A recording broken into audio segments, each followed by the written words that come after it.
meeting of the Kansas State Board of Education is called to order. I'd like to acknowledge that all members are present. I'd like to recognize the Topeka Wamego Leadership Academy from the University of Kansas. I think all over the room. Raise your hand if you're in that group. K-State, strong university. Is that a problem? I told you it wouldn't be boring. Well, anyway, we welcome you, and your aspirations to be school leaders is commendable and can be very rewarding. The policy committee will be meeting during the break today, and for those of you that eat upstairs, this is a reminder that the cafeteria is closed. The mission of the Kansas State Board of Education is to prepare Kansas students for lifelong success through rigorous quality academic instruction, career training, and character development according to each student's gifts and talents. Our vision is for Kansas to lead the world in the success of each student. I'm going to take a moment of personal privilege and read something that I found in the New York PTA Journal called Inspiration for Responsibilities for Children, that goes with our mission on the wall that said our students come first in every board decision. We work for children who put chocolate fingers everywhere, who like to be tickled, who stomp in puddles and ruin their new pants, who sneak popsicles before supper, who erase holes in their math workbooks and can never find their shoes. And we work for those who stare at photographers from behind barbed wire, who can't bound down the street in the new pair of sneakers, who never counted potatoes, who were born in places where we wouldn't be caught dead, who never go to the circus, and who live in an X-rated world. We work for children who bring us sticky kisses and fistfuls of dandelions, who sleep with the dog and bury the goldfish, who hug us in a hurry and forget their lunch money, who cover themselves with Band-Aids and sing off-key, who squeeze toothpaste all over the sink, and who slurp their soup. And we work for those who never get dessert, who have no safe blanket to drag behind them, who watch their parents watch them die, who don't have any rooms to clean up, whose pictures aren't on anyone's dresser, and whose monsters are real. And we work for children who spend their allowances before Tuesday, who throw tantrums in the grocery store and pick at their food, who like ghost stories, who shove dirty clothes under the bed and never rinse out the tub, who get visits from the tooth fairy, who don't like to be kissed in front of their friends, who squirm in church or temple and scream in the phone, whose tears we sometimes laugh at, whose smiles can make us cry.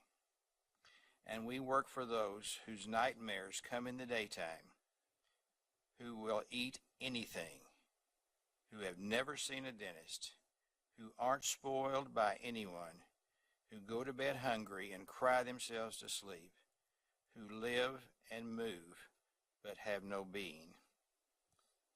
And we work for children who want to be carried, and those who must, or those we never give up on, or those who never get a second chance, for those we smother, and for those who will grab at any hand kind enough to offer it. At this time, please join me for a moment of silence.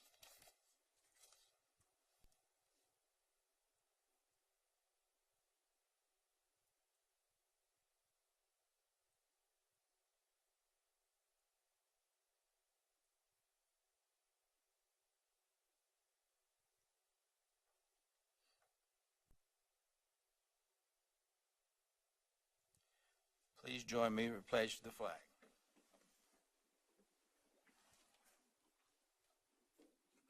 I pledge allegiance to the flag of the United States of America and to the republic for which it stands, one nation under God, indivisible, with liberty and justice for all.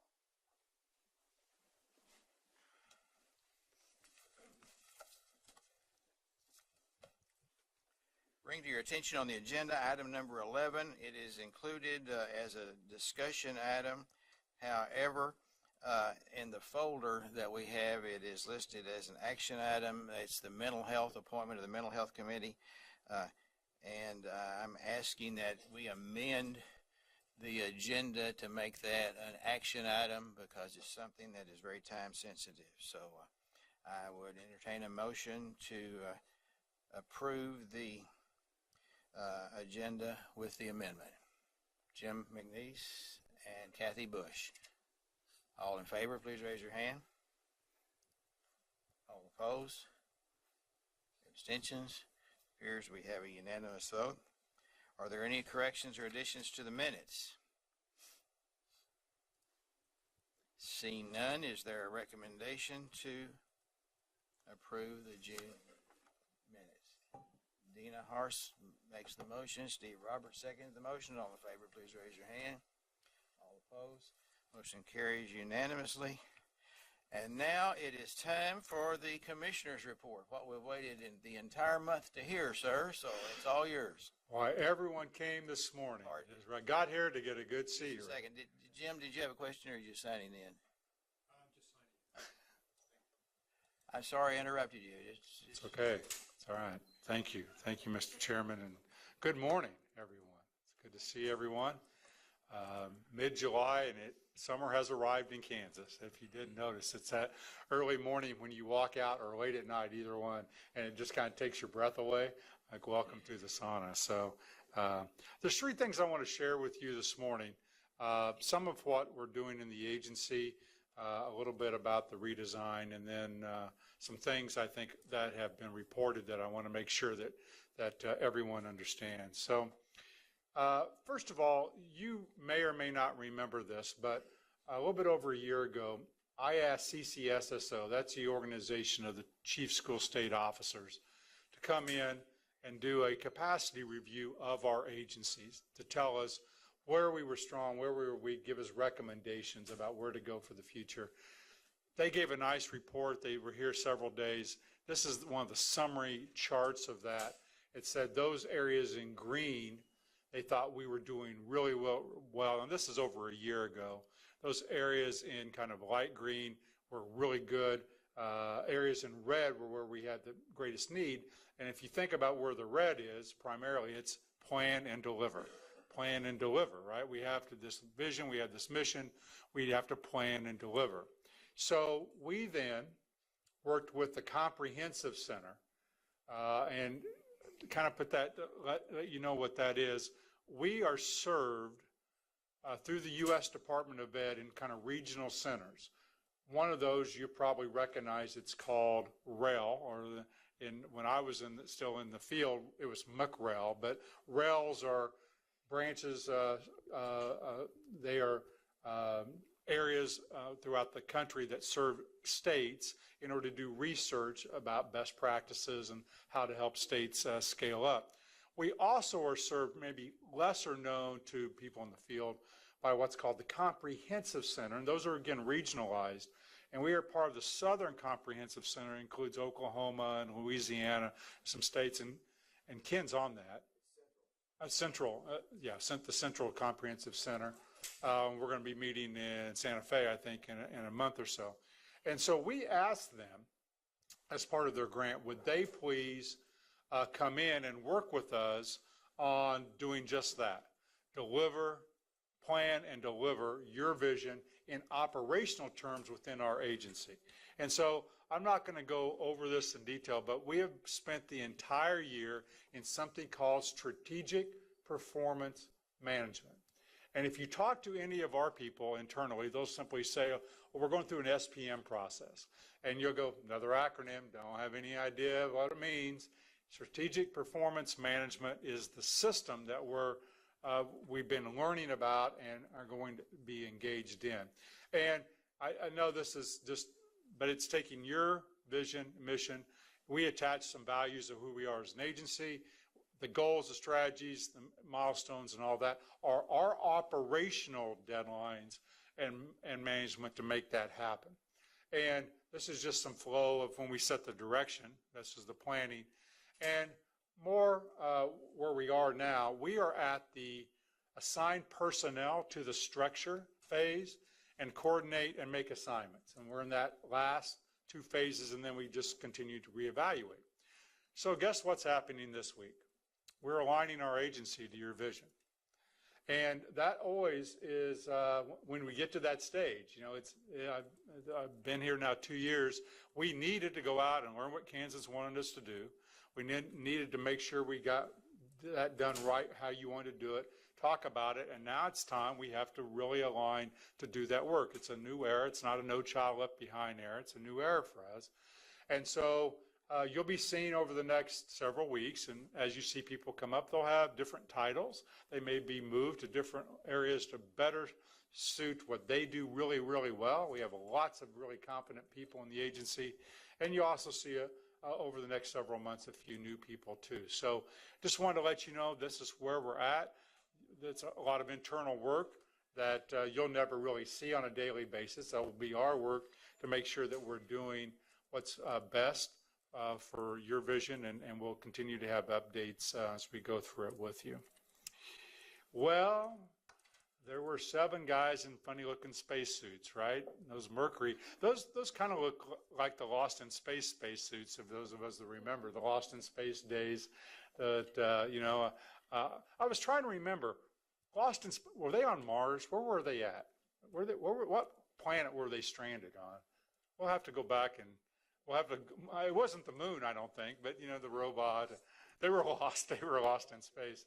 Well, these 7 astronauts certainly weren't, and they were very brave gentlemen. And we are, as of July 11th, just short of 1 month out from the August 1 deadline of getting 7 school districts to volunteer for your vision to spend a year and redesign with our agency and their community, making it theirs, and then launching for them a new elementary school and a new secondary school with existing staff, existing principals, existing school board, no new money, and the existing building that they're in the fall of 18. I will tell you that as of this morning, at least when I came downstairs, we have 4 completed applications, and Brad and I have been on the phone a lot because a lot of votes were taken last night at board meetings, and I think we'll see several more. But we always encourage, and this is what we do every time we talk to staff and superintendents, school board members, we would encourage everyone that has an interest, go do this. What you have to be, as those 7, a little crazy, a little bit okay with the unknown, and a deep desire that we can do this with your community and with the teachers and really make this happen. So I want to thank all the organizations that have participated so far, and we will be announcing the 7 at this board meeting next month. So it'll be an exciting time.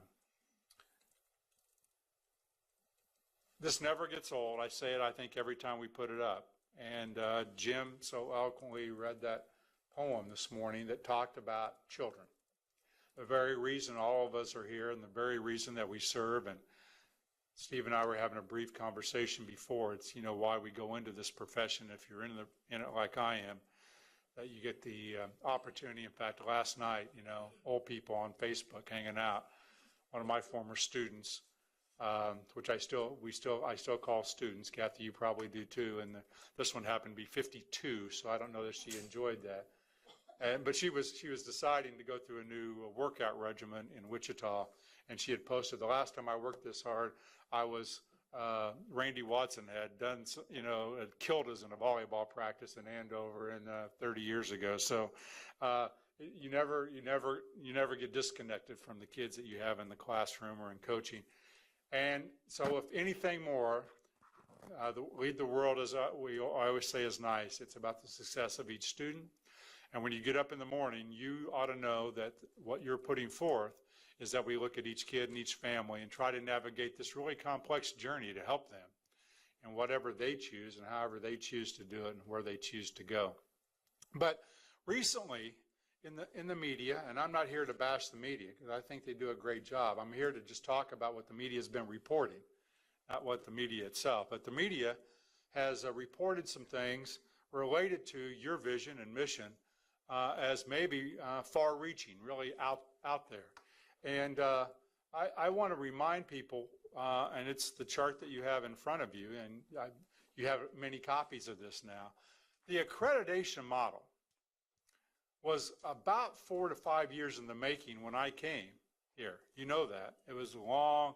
We made some modifications and tweaks before we launched, but you know, it was being worked on long in advance. The top part of this is what a successful high school graduate, your definition, established with the Kansas superintendents maybe 4 years ago now with a tweak after we went through the listening tours of adding civic engagement. And those results are where that vision took us. The middle part, the bottom part, are where school districts and schools are going to spend their time, that evidence-based practices. And maybe not talked about very much, maybe to my fault, are the foundational structures. There's two things that happen with everything that we do about your vision. And when I'm out talking to schools, I rarely talk about it because I want to talk about where they live, which is in the classroom and how it makes it happen. But there are two things. I want it to be clear today to anyone listening what those two things are. One, everything we do has the backbone of ESSA in it. There's not anything that we're doing that isn't supported by the plan that we will submit to the federal government. We're just not reacting to what the federal government did.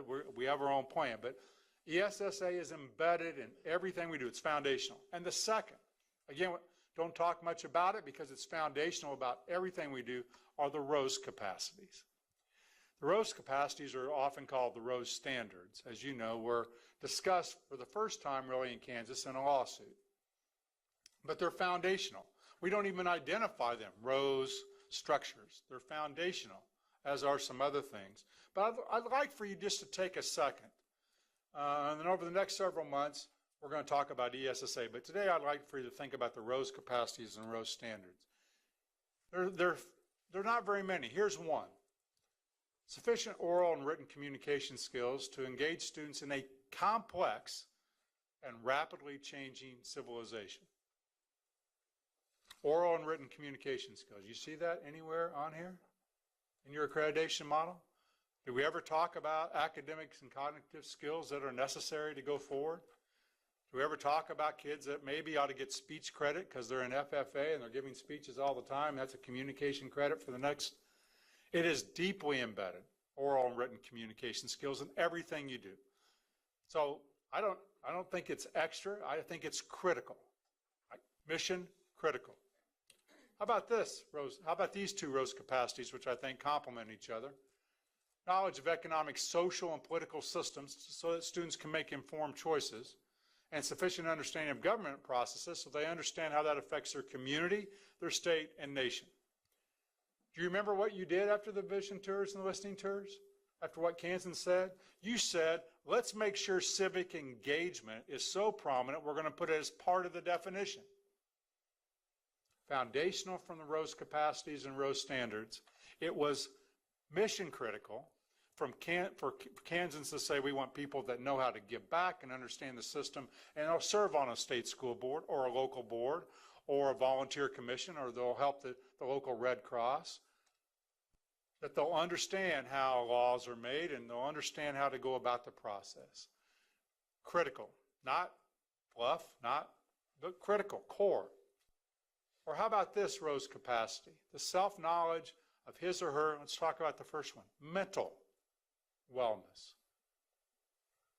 You remember something called social, emotional? Can you find that on one of your results, outcomes? You said, hey, Kansans say we need to pay attention to mental and physical wellness and take a look at nutrition and wellness, very much embedded right there in our accreditation model.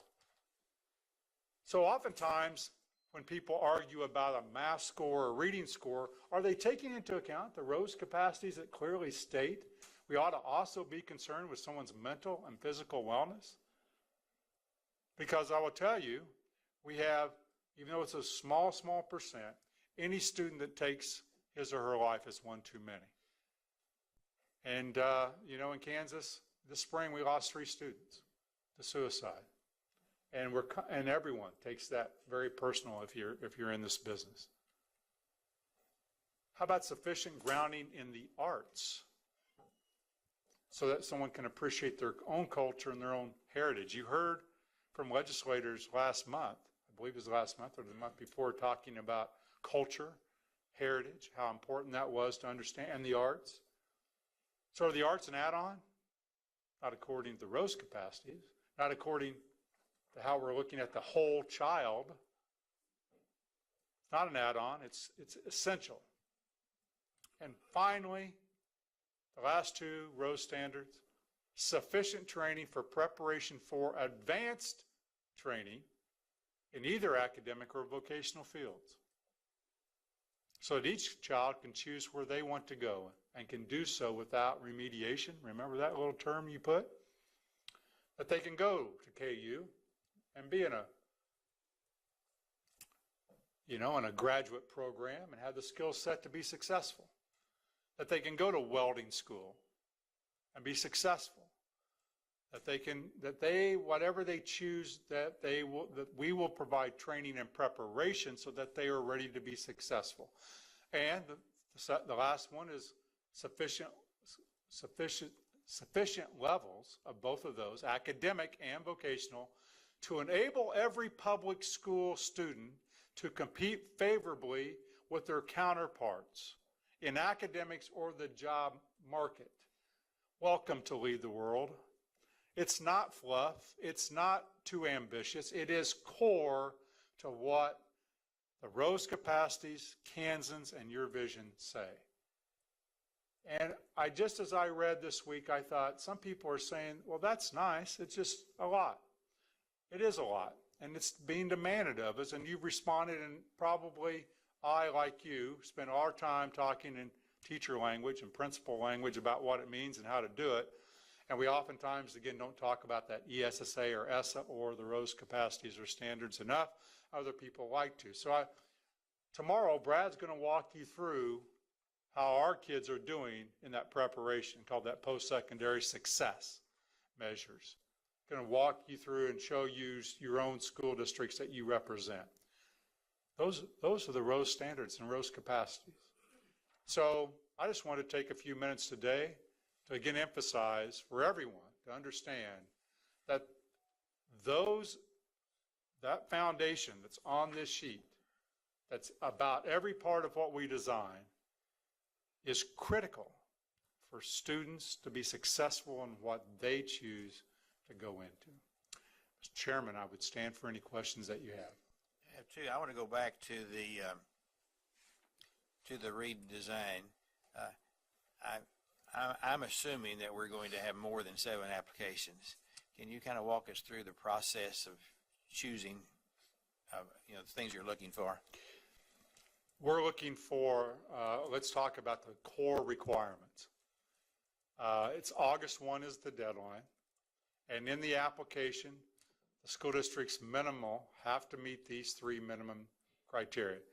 They have to have a public vote by their local board that's affirmative. So at minimum 4-3.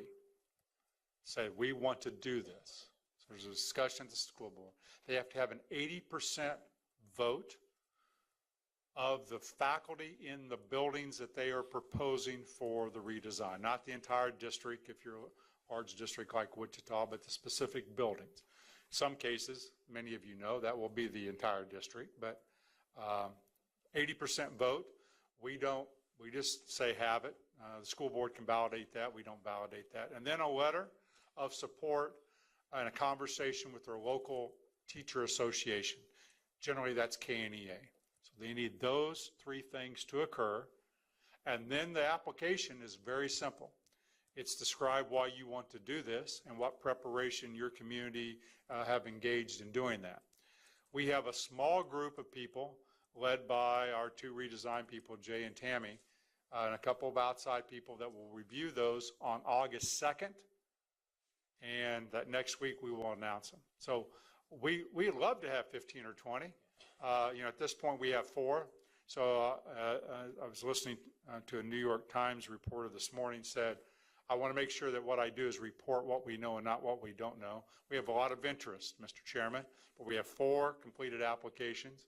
And so I always say interest is not commitment. And we're looking for some people that are committed and wanting to do it. So does that help? Yeah, sure. Okay. And the next one is not really a question, but is a statement to the members of the board.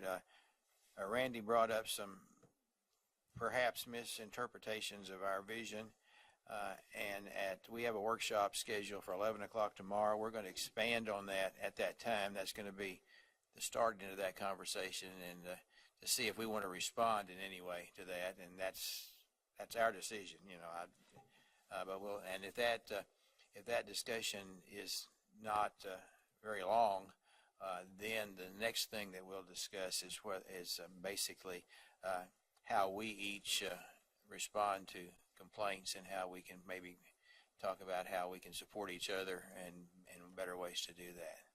Thank you very much. I see no other questions. Thank you. I now declare the Citizens Open Forum of the Kansas State Board of Education meeting open at 10:26 a.m. The State Board provides this opportunity for citizens to share views about topics of interest or issues currently being considered by the State Board. The State Boards ask that speakers identify themselves by name and the name of the group they represent if applicable. The State Board also asks that each speaker focus their remarks on issues or topics. Personal attacks will not be tolerated. Each speaker is limited to 3 minutes. Any board questions will be for clarification only. Our first speaker is Mark Tallman, followed by Callie Peace. Mr. Tallman, welcome to the State Board of Education.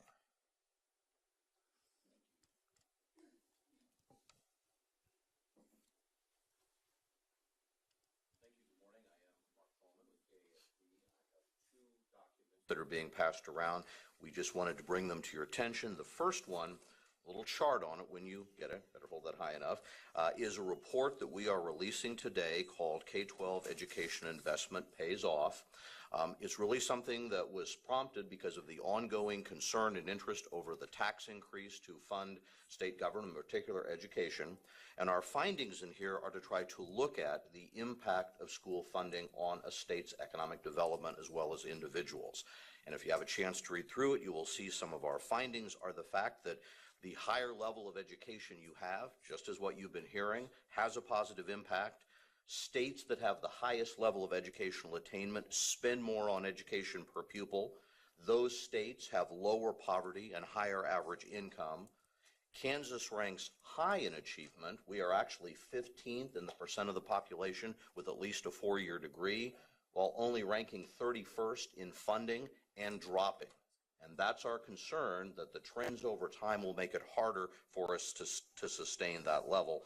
And then the final thing we talk about, but a little bit about how the impact those cuts have had, but what the new funding will allow us to do. And then what I think is important for history, we give you a comparison in Kansas of what educational achievement levels were in 1990 compared to what they are now, what the difference in educational earning is right now. And the calculation we come up with is that if we were at the same level of educational attainment in 2015 as we were in 1990, earnings would be $5.7 billion less in the state of Kansas. The other document I'll just note out is something we've been circulating called A New Day for Education in Kansas. A lot of it is going to look very familiar because it includes much of what you've been doing. This is what we are sharing with editorial leaders, with people around the state. We'll be sharing with our members and community members. We invite you to look through that. We appreciate the impact that your staff and leadership, and particularly the commissioner, has had in kind of helping us pull this vision together to support your vision. And if there's anything we can do with you in your communities or area to talk about this information and pull this together, we'd be happy to do that. Just let me know. Thank you very much. Thank you very much. Our next speaker is Callie Peace. Welcome to the State Board of Education.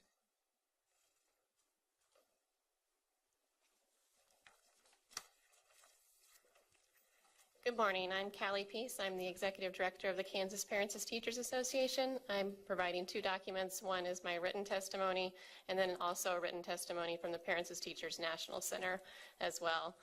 I just wanted to highlight a couple of the changes that we have in our grant. You're set to receive this afternoon and act upon the grant awards for the Kansas Parent Education Program, formerly known as the Kansas Parents as Teachers Program. The Kansas Department of Education Early Childhood Special Education and Title Services Early Childhood Team administers and issues guidance for this program. The Kansas Parents as Teachers Association, also known as KSDE, is concerned about the changes for the following reasons. There's misuse and no clear definition for the phrases evidence-based model and evidence-informed. I'd like to share with you the definitions. An evidence-based model in home visiting means a program that is implemented with fidelity and uses a clear, consistent model that is research-based with rigorous research design and grounded in relevant, empirical-based knowledge. Those outcomes need to be short, long-term, and implemented with standards in a manual or training implementation that support and specify components of this program and describe how to administer it. This is what the Parents as Teachers model provides. Evidence-informed means the process of distilling and disseminating the best available evidence from research, context, and experience, using evidence to inform and improve practice and policy. Put simply, it means finding and using and sharing what works in home visiting. This is what the curriculum provides. The new guidance strays from long-standing guidance set forth by the Department of Education that Kansas Parents as Teachers, known as the Parent Education Program to implement home visiting, is proven to change the outcomes for young children. Those outcomes include narrowing the achievement gap, increasing school readiness, increasing parent involvement. Other outcomes are reducing child abuse and neglect, improved child health, increased family self-sufficiency. The new guidelines indicate that districts can choose any evidence-informed curriculum and serve families without regard to any particular design. Let me explain to you what that might look like in Kansas. There's currently 60 Parents as Teachers program in Kansas implementing the Parents as Teachers home visiting model. Under the new guidance, programs can use any parent education curriculum with no standards for implementation. Under the new guidance, districts would have options to use other curriculum that are not evidence-based as defined by the leading federal home visitation oversight agency of HRSA, nor align with the state's McVieve program, which is overseen by the Kansas Department of Health. Under the new guidelines, districts would have options to use other curriculum that do not offer rigorous implementation support, such as Parents as Teachers. Under the new guidelines, districts would have the option to use new curriculum options that are not intended for home-based services. Under the new guidelines, the State Department ends a long history and commitment to quality of data collection and sways outcomes as implementation and delivery of the program may vary.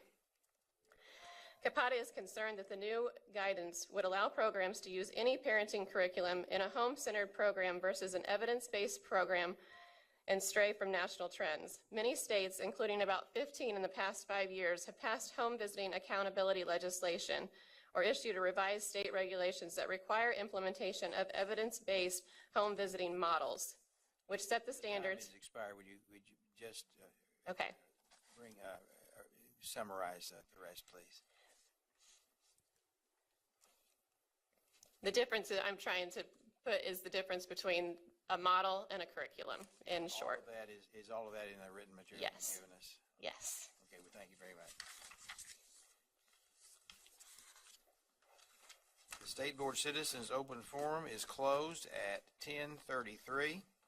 We would like to thank our speakers for sharing their views with the board. The State Board will determine if any issues should be addressed at future agenda items or at future meetings.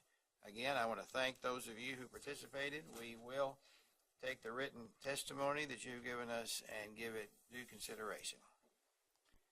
At this time, we have an update on the transition to college algebra project. Melissa.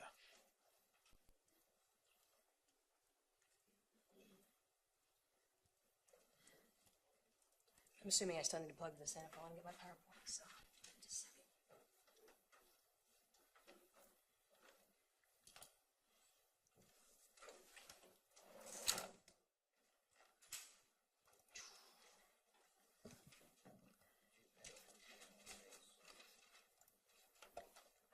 Good morning, everyone. I'm Melissa Fast. I'm the math consultant here at the agency, and just going to provide you an update with the transition to college algebra pilot. I think I spoke back in January or something with you guys regarding it. I'm just going to give you an update of where we are in the pilot. Shouldn't take too long. I'll probably need to come back in a couple of months with the data that's been analyzed. So just a quick reminder of what this pilot was supposed to do. It's a one-year course. It was developed by high school math teachers and seniors based on placement tests, and would need to take remedial math classes prior to entering college algebra. And it was developed by the high school and two-year college math faculty. It was a combined project between KSDE and KBOR. And it's a blended curriculum, has an online component as well as a paper pencil component that goes along with it. And we just finished year one of the pilot. That last bullet I added in there just to kind of clear the air. There's been a lot of confusion about what the course is and isn't, and it's not an introduction to college algebra course.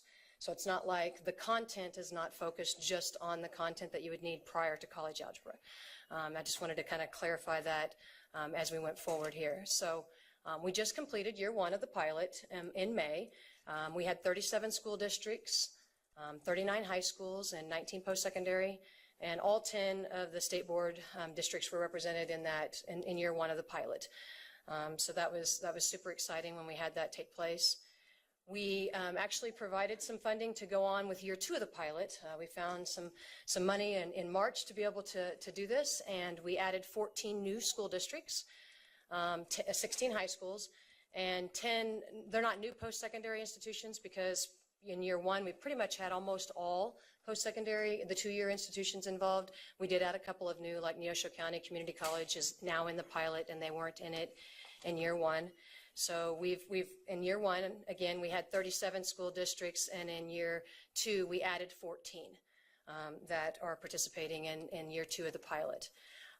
So the resources that we are providing for districts regarding this is the curriculum. We went out and researched to find curriculum that would be geared at helping students fill in the gaps in their math content knowledge prior to leaving high school, to help fill in the information that they need so that they can enter directly into college algebra.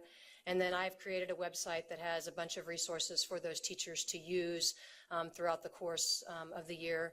Since this is a curriculum that's unique, we had to kind of develop a lot of things for them to look at how our outcomes outline and align with the KBOR outlines, or the KBOR outcomes. So where are we at in the pilot? So for year one, in May, we had our one-day final meeting where all of the teachers came together. We met in Wichita, and they provided feedback to me on the training, the curriculum, basically how the course was set up, and what they liked and didn't like, and things that we should tweak. And they also then, at the end of May, once classes were over, they're submitting data to me. I haven't received all of the data yet. That's why I won't be sharing that yet today. But once I receive all of that, I'll get it analyzed and give it to you guys to look at. I can talk in a second about sort of what the preliminary results are showing. Nothing official yet. But year two participants, we met in May as well in Salina.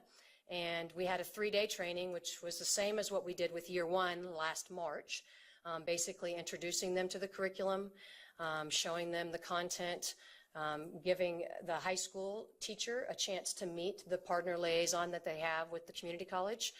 They were there on day one, so they were able to sort of visit about what they envisioned this course looking like in their district. And then in May, the end of May and the beginning of June, we had a one-day online curriculum training for the teachers where they could go into the online portion of the curriculum and look at how you set up an assignment, what does it look like from the student's viewpoint and from the teacher viewpoint. So that's sort of where we are now. We're in the summer, so those teachers that are in year two, I've been getting emails and sort of providing feedback to them on questions they have about getting the class going and the curriculum. It's the feedback that the teachers for year two, when we were going through the training, one of the things they said was, this curriculum is so different than any other textbooks we've ever looked at, and they really like it. It's got a lot of the questioning techniques that teachers can use, as opposed to, sitting up there and just sort of showing you the information on the board. It's more asking the students to think deeply about the content, and the teachers really enjoyed looking at that information in the curriculum. So that's where we are with year two. The year one schools, those schools that had just wrapped up year one, those teachers now are considered trained, for lack of a better way of putting it, and they will continue to offer the class next year. as well going forward. Without further training from me, I'm a resource, and they'll be able to contact me with any questions they have, but they'll be able to go on and continue training it, while the year 2 participants will have some follow-up activities that we'll do throughout the course of this next school year.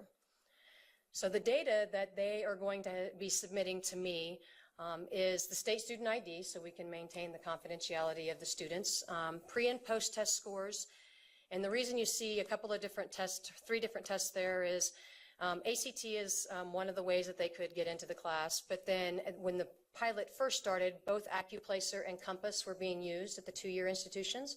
And so both of those were allowed to get into pilot in year 1. And now they've sort of, Compass has sort of phased out, and AccuPlacer is what is in place. So for year 2 participants, they all have ACT or AccuPlacer, but for year 1, they'll be submitting some Compass data as well. I will then have to sort of do an analysis of converting data from ACT to Compass and all of that fun stuff to get them starting at the same point. They're going to tell me how many students took the course and those that completed it. Since this course was limited to seniors, you can imagine there's a lot of them halfway through that decided they weren't going to take it second semester, or for whatever the reason is, some graduated, a couple of them graduated in December rather than May. So those numbers will be a little bit different. And then they're going to submit to me the grade that they received in the class as well, just so we can kind of have an idea of how they did on the curriculum versus how they ended up doing on the post-test score. And then the post-secondary plans, just generally speaking, does the student plan on attending a 2-year, a 4-year, going directly into the workforce, completing a certificate, going into the military, that sort of thing, just so we have just sort of a snapshot of what that student's plans are. As I mentioned earlier, not all of the districts have submitted the data yet. There's a few of them that are still waiting on it from their post-secondary institution. Once they have it, they're going to get it submitted, and then I'll analyze the data and arrange to be on you guys' agenda again to be able to share with you what we have. Some of the questions that we're going to be looking at is, did we decrease the amount of developmental classes that were needed by students? So some students, when they tested into this class, they tested in at the fundamental math level, which means they'd have to take fundamental of math, elementary math, intermediate math before they ever got to college algebra. So 3 developmental courses that they have to pay for out of their pocket and requires more time in the classroom. So we're going to look to see where did they test into now. Did they originally need 3 classes and now they only need 1, or did they test directly into college algebra, or did it not have the gains that we hoped they would have? What were their post-secondary plans, and how did they feel about the blended curriculum? We submitted a survey. I had the teachers give a survey to the students to ask them what they thought of the curriculum. Did they think it was engaging? Did they think that the data that they used and the activities were relevant to them and provided them, a reason for wanting to be involved in the math? And then what content areas do the teachers feel that they need more training? And that data is going to be provided to me from a survey that I gave to the teachers in terms of, now that you've completed the course, where were the areas that you struggled? Or where were the areas that you felt like didn't go as well as you would like them to have gone, so that I could possibly look into working with those teachers more directly. And I'm sure as we look at the data, there'll be more questions, but those were just some of the initial ones that we'll be looking at as we go through the data. I told you it was going to be short and sweet and to the point. I don't know if you guys have any questions about where the pilot is and whatnot, but I'll be happy to answer them. When will we have the data about success? So what I've asked the districts to do is to get me the data by August 1. I've emailed the post-secondary institutions that they're waiting on the data from. And then once they get that, I have to import all of the Excel files that have been sent into the secure data and then analyze it. My hope is that I can have it all analyzed by the end of August. I'm just trying to give myself enough time to make sure that I have to do a lot of conversion, and I don't want to make any mathematical errors by trying to rush myself through it. and correct me if I'm wrong, but my belief that the purpose is so that we've talked about kids need to go to college without being remediated, and this is the purpose of this pilot project. Correct? Yes, the purpose of this course is primarily to help a student be able to enter directly into a credit-bearing math course, which right now in Kansas, the pigeonhole is college algebra. And so the hope is to eliminate all of the need for remediation, but we know that I can tell you preliminarily, looking at some of the data from some of the districts, we've had large gains. Overall, the students have gained like huge gains, like 50 points in their scores and tests, and that's a lot because the scores don't go up to 1,000 or anything like that. But they scored so low when they first entered into the class that they're still going to not quite reach the college algebra, although we do have a lot that enter directly into it. And the preliminary results show that the students were very engaged and thought that the activities and the way the course was set up actually was more relevant. To quote one of the students' quote is, "If math had been like this all along, I probably would have liked it." And that was to quote a student. So I think I'm hopeful that it's going to be that, but that was the primary objective, yes. And there's several questions, so I'll just ask one more. And this one I don't expect you to be able to answer. Okay. But I think that it's a question that we need to ask somebody. Does everybody that has a college degree need college algebra? I'll let it go at that and go to Kathy Bush. It's an interesting question to ponder, isn't it? I think we need to ponder it. Yeah, I think we do too. This was a partnership between the K-12 math teachers or high school and the two-year institutions. Yes, ma'am. So my question related to that is, because I know you've worked with KBOR on that, will these students' scores be accepted at the two-year and the four-year institutions as far as placement in their mathematics classes? So when the agreement was put in place between KBOR and KSDE, the only thing that was agreed upon was for the two-year institutions. So there is no expectation that a four-year institution would have to accept their score. However, I've had multiple instances where teachers have reported that their students who finished year one have applied to KU or to Emporia, and they've taken their placement scores. But oftentimes what happens when they go to the four-year, they have their own unique placement test that they administer. And so it wouldn't matter what they got on the Compass or the AccuPlacer. The ACT does matter. If you score a 22 on the ACT or higher on the math section, you automatically enter into college algebra at the four-year institution, but they will still have you take their placement test. Well, I would hope the department would continue to work with KBOR to have that also accepted at the four-year institutions, because it seems to me that makes sense. I agree, and I think the interest in this class and the talk now, the buzz, if you will, I've had a lot of folks from the four-year institutions that are in my Math Leaders Committee group that we meet, and they're like, well, why were we not involved in this conversation? And I've directed them back to talking to their leadership at KBOR, because we were willing to have everyone at the table, but at the time it was the two-year institutions. And I think primarily because they are the institutions that tend to deliver the developmental courses.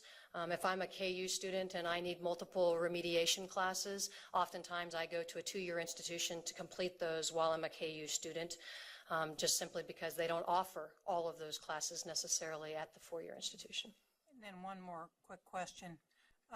Is this transition to college algebra, I think that's the name of the course, is that going to be a math class that could count as, what is it, qualified admissions? Yes. Part of the qualified admissions. Yes, ma'am. When we started out on this project, one of the things that we as an agency stood firmly on was the only way this course would really be, have any teeth, if you will, in the high schools is if it was a qualified admissions approved course, and it is a qualified admissions approved course, so it does check off on that box. Okay, thank you. Yes. Jim McNeese. All my questions have been asked. Thank you. Ann Ma. Thank you, Mr. Chair. So if it's not the same as Intro to College Algebra, how would you explain to somebody the difference? So an intro to college algebra class to me would be math content that is leading up to, but not as intense or rigorous as college algebra. So it would be maybe an extension to Algebra 2 if you're going to use high school terminology. This class, what it does is when you take your Compass test or you take whatever those tests are and you score that low, that's because you have areas where maybe you struggled with ratios and proportions, or you weren't doing well with statistics or something that was necessary to enter into college algebra. What this class does is it goes all the way back to even fractions with students and fills in the gaps that they need. So if you are a student that only had a few gaps, there's certain chapters, if you will, in the curriculum or units that you might go through rather quickly, because those aren't gaps for you, but then others you would spend considerable time focusing on and diving into, whereas if you had more gaps in your content knowledge, you would spend more time going through those. So the way I've always described the class to anybody interested is it's a student's last chance and our last chance in K-12 to be able to help fill in gaps that have happened for whatever the reasons are in that student's math content, so that when they go on to college algebra, they can feel like they have all the necessary information that they need to be successful in that class. It's been a long, long time since I've been in high school math, so the progression today would be Algebra 1, 2. Is trigonometry rolled into Algebra 2 these days, or? So because of the local control, there's a variety of ways, but the traditional way is Algebra 1, and then most districts put geometry in the middle there, and then they do Algebra 2, and that's the 3 years of the required components, and then beyond that would be a trig pre-calc component. Some districts don't offer the trig pre-calc and instead offer statistics or AP statistics along those lines. And then Intro to College Algebra would be above all that? So Intro to College Algebra, if like a pre-college algebra class, is that what you're talking about? Well, you said it's not Intro to College Algebra, so if somebody's offering that class, where does that fall in the progression? So it would be, to me, a pre-college algebra course would basically be what we're doing in Algebra 2, or what some districts call Algebra 3. So some districts take Algebra 2 and they won't do like matrices and some of those more complex things, and they'll put those into the Algebra 3 course. And so you'll do matrices and some of the trig and identities that go along with that into that. So that would be a pre-college algebra course. Thank you. And the only other thing is, could we get a list of the Year 2 schools? Yes, ma'am. Okay, thank you. Thank you, Mr. Chair. Ken Willard. Thank you, Mr. Chairman. Melissa, you indicated that you're expecting the report to show significant progress. I'm just wondering if that progress, if you believe that progress is related more to the curriculum or to the delivery method. That's going to be an interesting thing to talk about. When I was talking to, I can only speak anecdotally, of course, I've not done any research into this, but when talking to the teachers in May and they were reflecting about it, a lot of them reported that it impacted them very powerfully in terms of how they were teaching in their other courses as well. So I think that the delivery method is going to have a huge impact on that. But in my opinion, I think the content that's in the course, not being taught just from a drill and kill, if you will, sort of point them, here's the formula and here's how you do it, but more, how does this relate to you in the classroom, or how does this, like they had one assignment or one unit or one activity where they were analyzing cell phone usage. And using statistics and stuff with that. Well, the students were really interested in that because it's cell phone usage and that sort of thing. So one of the students was like, well, this isn't how we learned it when we were going through it. So I think it's going to be a combination of two. I also think that it's going to depend greatly on that student's motivation, because there were some students who were in the class because their parents put them in it, but they weren't greatly motivated to do much of the work. And if you look at their assignments, they didn't really complete much of it, and so they didn't have near as much growth. Okay. May I have a follow-up? Sure. You also talked about the fact that some of the students came in at a very basic level, and they're seniors. Is that correct? Yes, sir. Okay.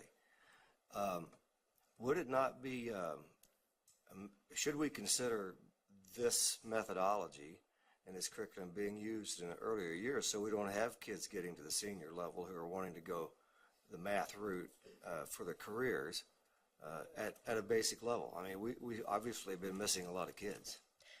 And this was a very lengthy conversation that we had in May as well, because one of the contingencies upon it being an AP approved course was that it was only offered to seniors.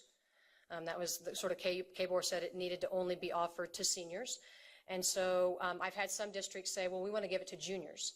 We want to find juniors that we know aren't going to be successful, for example, in Algebra 2. They're not ready. We know they're not ready for Algebra 2. We want to do this their junior year, and then maybe their senior year they can take Algebra 2 or something, some extension along those lines.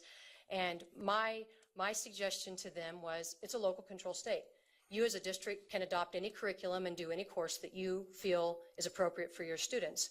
You could have went out and found this curriculum on your own and implemented it in your districts and offered it as a credit class to graduate from high school, knowing that it was not going to be AP approved because at the time it wouldn't have been, and you could do so if you chose to. And there have been some districts now in year one that have offered it, that next year they're going to offer it as a senior or junior course. And the juniors know going in, they're going to let their parents know and be upfront with them. It's not AP approved, but it will count towards your graduation.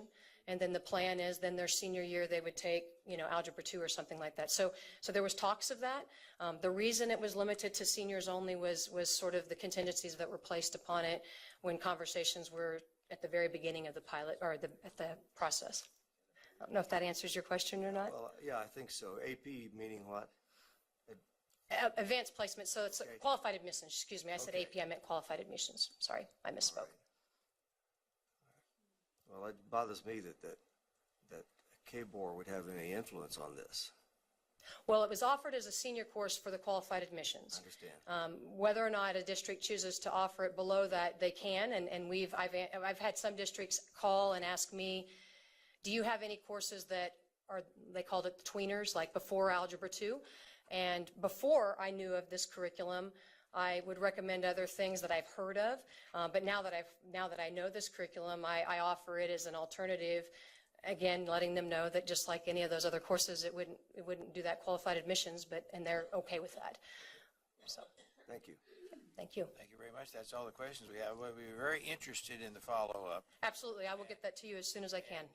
And I would be very interested in maybe some further discussions about Ken's question. About, Well, I'll speak with my leadership about maybe having a powwow, if you will, and seeing if we can kind of talk about that a little bit further. Okay. Thank you. Thank you very much.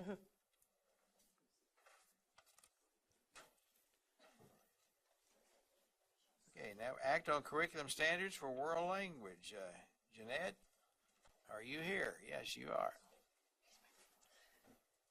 And you'll need to introduce Phyllis because I messed up her name the last time. Oh, did you?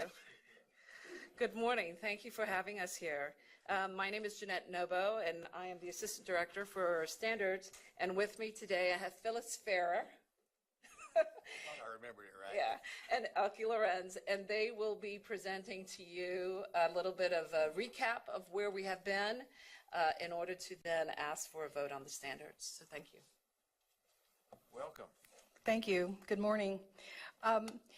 As you remember, in April, Elke and I came, we are the co-chair of the World Language Standards Review Committee.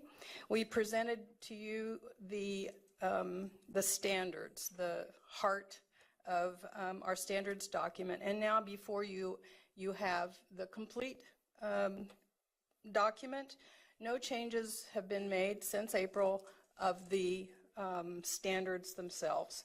The introduction and appendices have been added to make it easier for districts to implement and hopefully as concisely and simply as possible.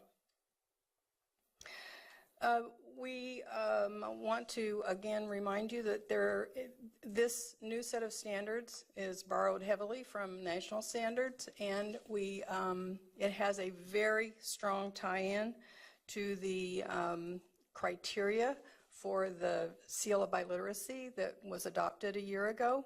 So the two combined should be a very strong framework for districts to follow, and an exciting one. We are excited to have the World Language Standards ready for adoption. We look forward to districts using them to update their curriculum. So we do ask for your approval of this 2017 document, Kansas Curricular Standards for World Languages. Thank you.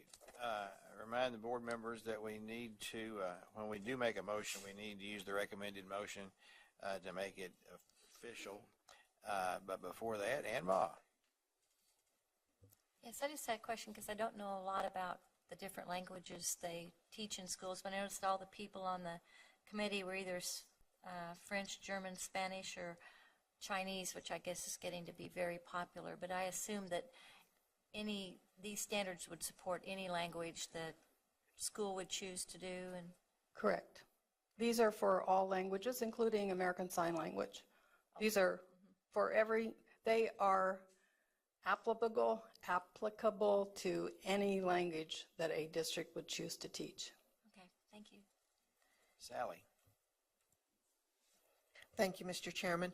I just want to commend the committee on the job they've done. And I enjoyed when I read what you sent us, that you used the word each student. And I really appreciate doing that, because I think that's an important part of our vision. Mr. Chairman, if you are ready, I would move a motion. Okay, the motion is moved that the Kansas State Board of Education approve the adoption of the Kansas Curricular Standards and World Language. That is your motion. That is my motion. Dina Horst seconded the motion. Any discussion? If not, all in favor, please raise your hand. All opposed? Appears that you have a unanimous vote. Thank you very much. Thank you.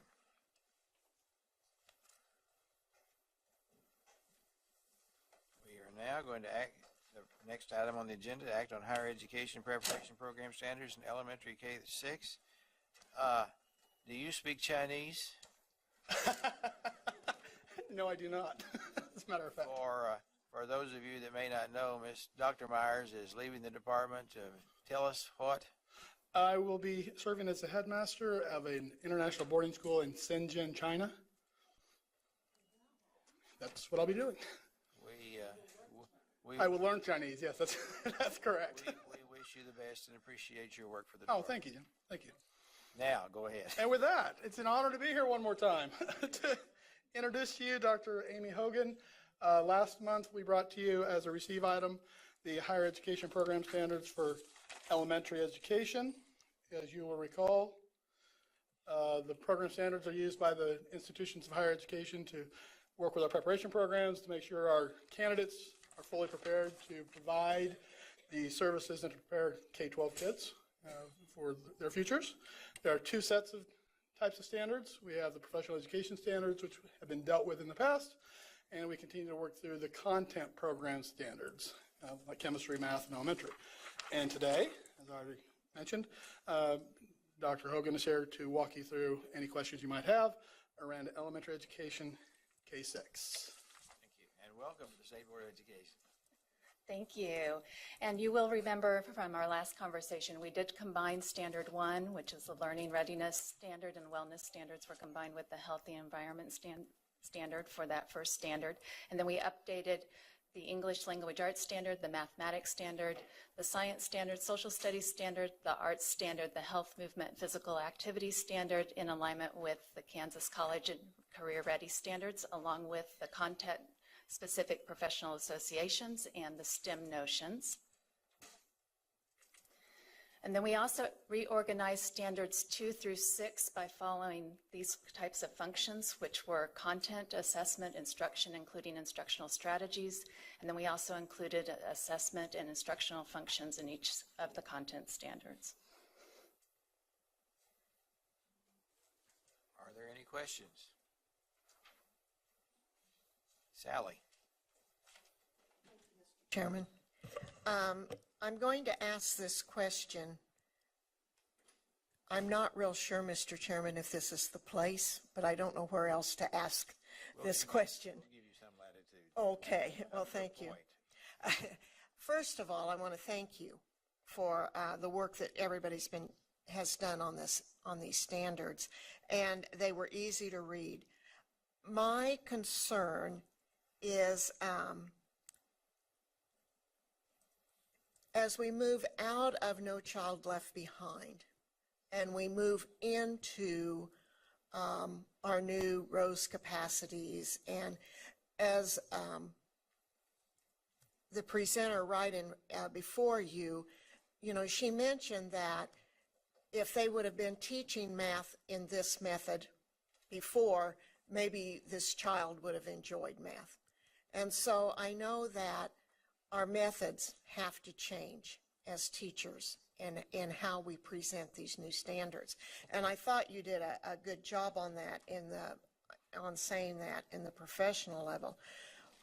What I'm trying to get to, Mr. Chairman, is that we as a board many years ago decided that special ed was necessary for all teachers to have some training in, so that as students come and are in the classroom, the teacher can help also. Well, in reading these professional skills, I never saw where ESL is in any of these methods.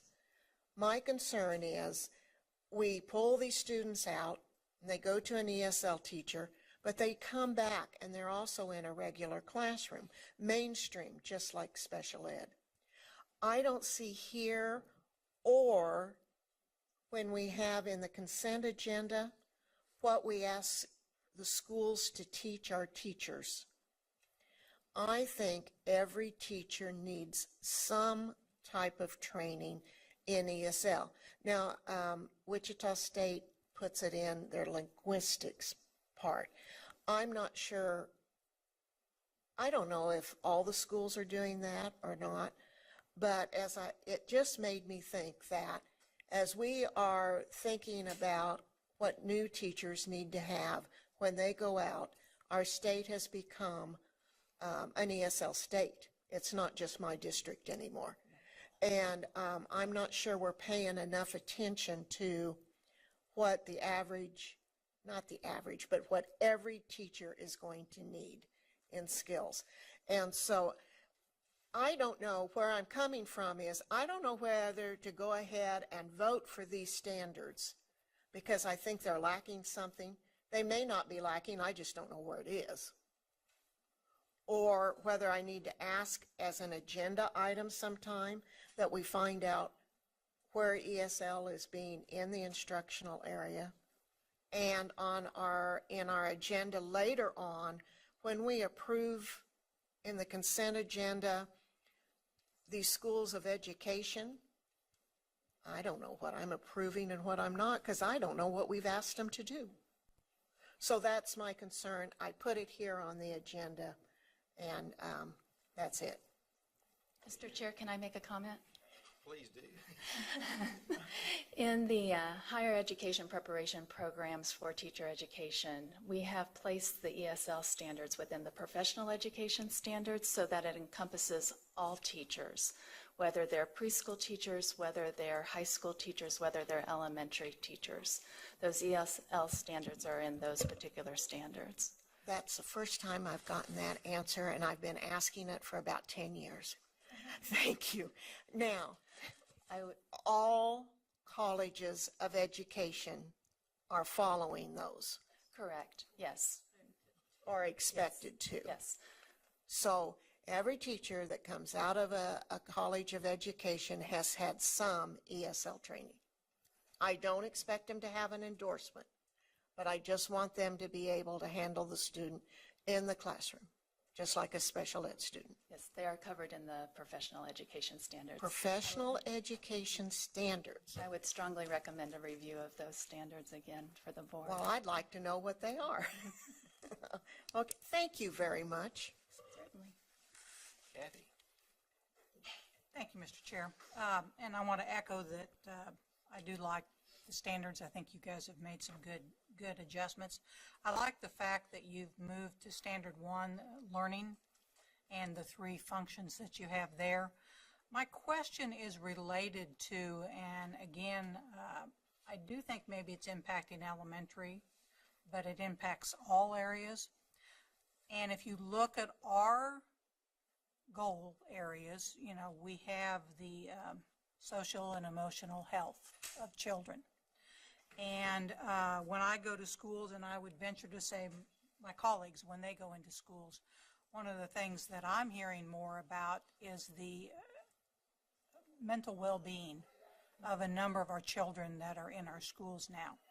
So do we have in these standards, because I read them and then I kind of re-looked again, where is it that we are being explicit about training our pre-service students to understand and help support that mental health and social emotional support that kids need. That's another place where the professional education standards actually encompass from the preschool all the way through the high school in teacher preparation. So maybe we need to review the professional ed standards. So they're the ones that are overarching of Right. what we want all teachers to be able Right. to practice Right. and understand. Yeah. It's just, you know, when students go out, that's one of the big things that they will talk about when they come back is, you know, how do I deal with some of these behaviors that they're seeing or some of the support structures that children need? And, you know, we're seeing at a board level, you know, what can we do to help support? So I just want to make sure that the colleges are helping the students on the beginning end with those issues because they're out there. See no other questions. Is there a motion? Jim McNeese makes the motion that the Kansas State Board of Education approve the new education preparation program standards for elementary education K-6. Is there a second to that motion? Kathy Bush seconds that motion. Further discussion? Seeing none, all in favor raise your hand. All opposed? Any abstentions? 9-1. Okay, 8-1 with Mr. Bacon out of the room. Thank you very much. Anything else? Well, just in months to come, we'll be bringing forward the secondary education unified program content standard, program standards, and also the family and consumer science are next up to bat for you. And with that, We bring it as anything. well, from afar, it's been a true honor serving you all and the state of Kansas. So thank you very much. Thank you very much and good luck. Thank you. We will reconvene at 11:25.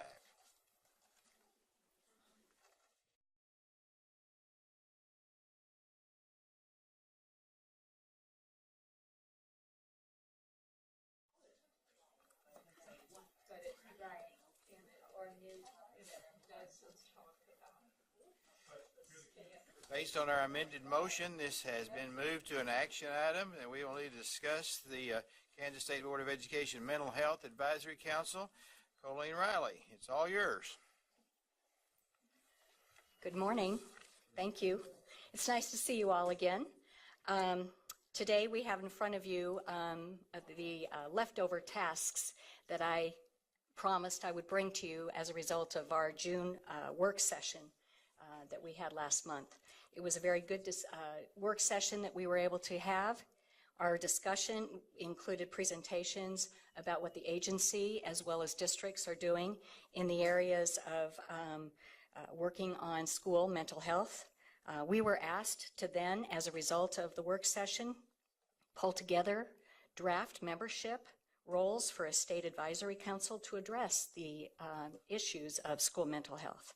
You should have in front of you a draft document that includes a proposed list of areas of representation, as well as a purpose, the purpose for the School Mental Health Advisory Council.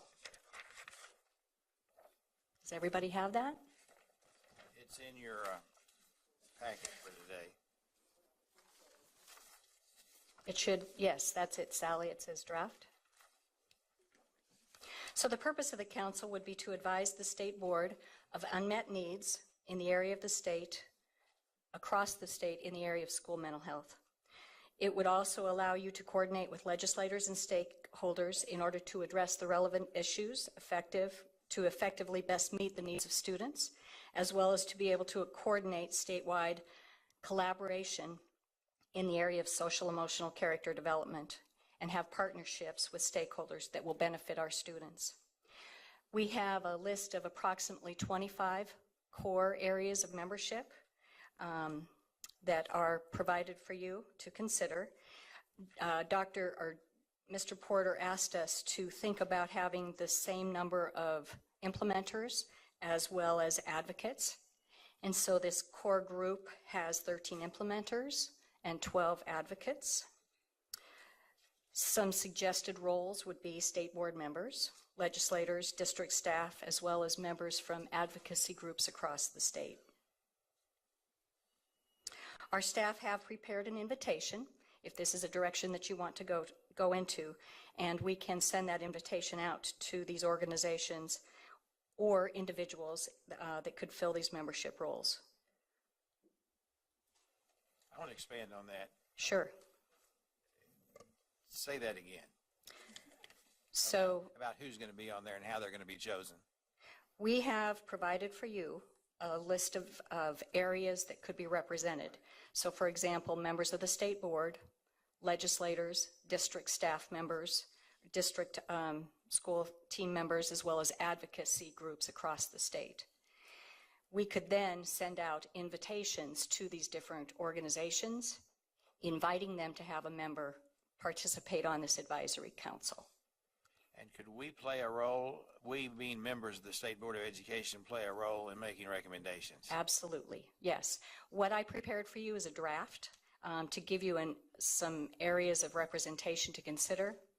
It's not a totally exclusive group, and certainly we would entertain any suggestions that you have. My caution, however, is once you get above 25, 30, that's a large advisory council in order to discuss and make decisions. Yeah, 25 is already got to that number. Yes, it is. Mm-hmm. But this is just a start, a place to start based on our conversation in June. Okay, I'll try not to interrupt again. There's several questions, but go ahead. Oh, you're good. I also wanted to share with you that this advisory council would be staffed by the Early Childhood Special Education and Title Services team, the team that I represent, with support from the Career Standards and Assessment team, as well as the Child Nutrition and Wellness team, and our Technical Assistance System Network providers that supported you in the meeting that we held last month.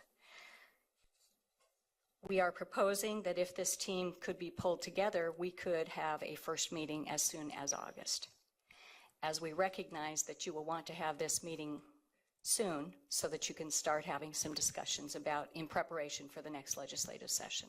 Yeah, and that is, I lied when I said I wasn't apparently lied when I said I wasn't going to interrupt again. It's okay. This is critical because we have proposed legislation ready to be introduced on issues that I believe are our responsibility, waiting to see what happens here. So, specifically Aaron's Law. Right. And nobody questions the importance of dealing with sexual abuse. We just believe that we can do that better with a comprehensive program. So if if we don't have something in place, or at least well into the process by December, then there are consequences that we may not like, but we want to make sure that we address those issues in a responsible manner also. Right, and that's what we heard from you last month, and so the staff responded.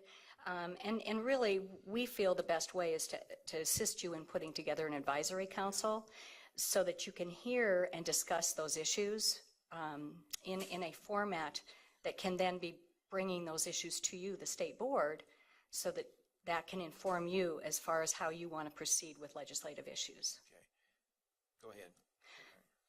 That pretty much sums it up. This advisory council would be set up in order to be able to advise and assist you in those unmet needs in the area of school-based mental health. Okay, thank you. Sally. Thank you, Mr. Chairman. I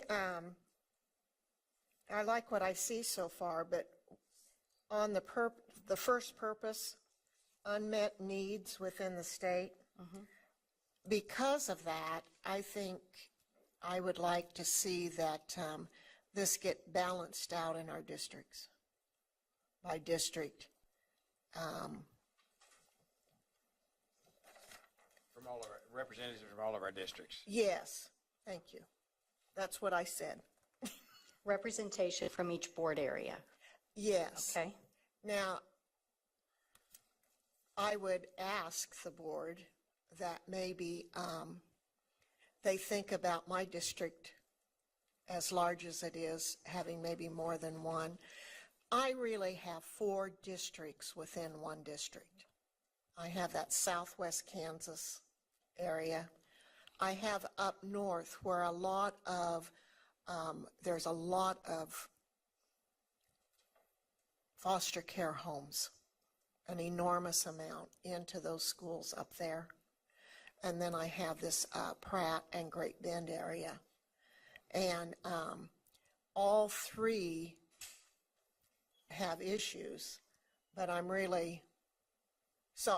just saying that if I have to pick one person out of my three or four areas, I've got different needs, and we might end up not finding all of our unmet needs. And to that point, Sally, I've got Laura Jurgensen from our team here. She is very familiar with a number of the stakeholders across the state, and she has mentioned that there are a number of these areas of representation that could be filled from your part of the state. Mm-hmm. Thank you. Is that it, Sally? Yes.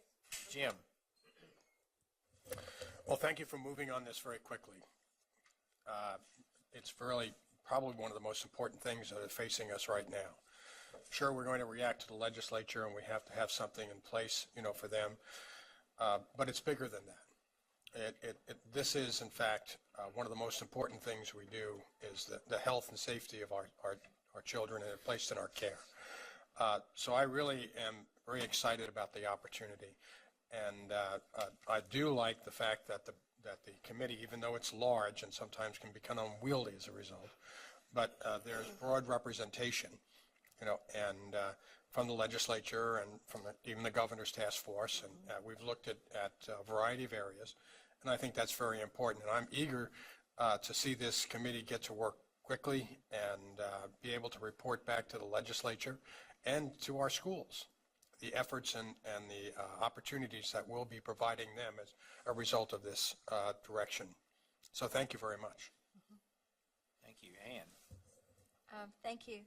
So I take it, Mr. Chairman, our approach here is that we're creating this council in part to address Aaron's Law, but the larger global issue of mental health. And so our explanation to the legislature is that child sexual abuse is just one of many things we're dealing with, and we need to do it in a comprehensive fashion, not piecemeal, this and that and the other.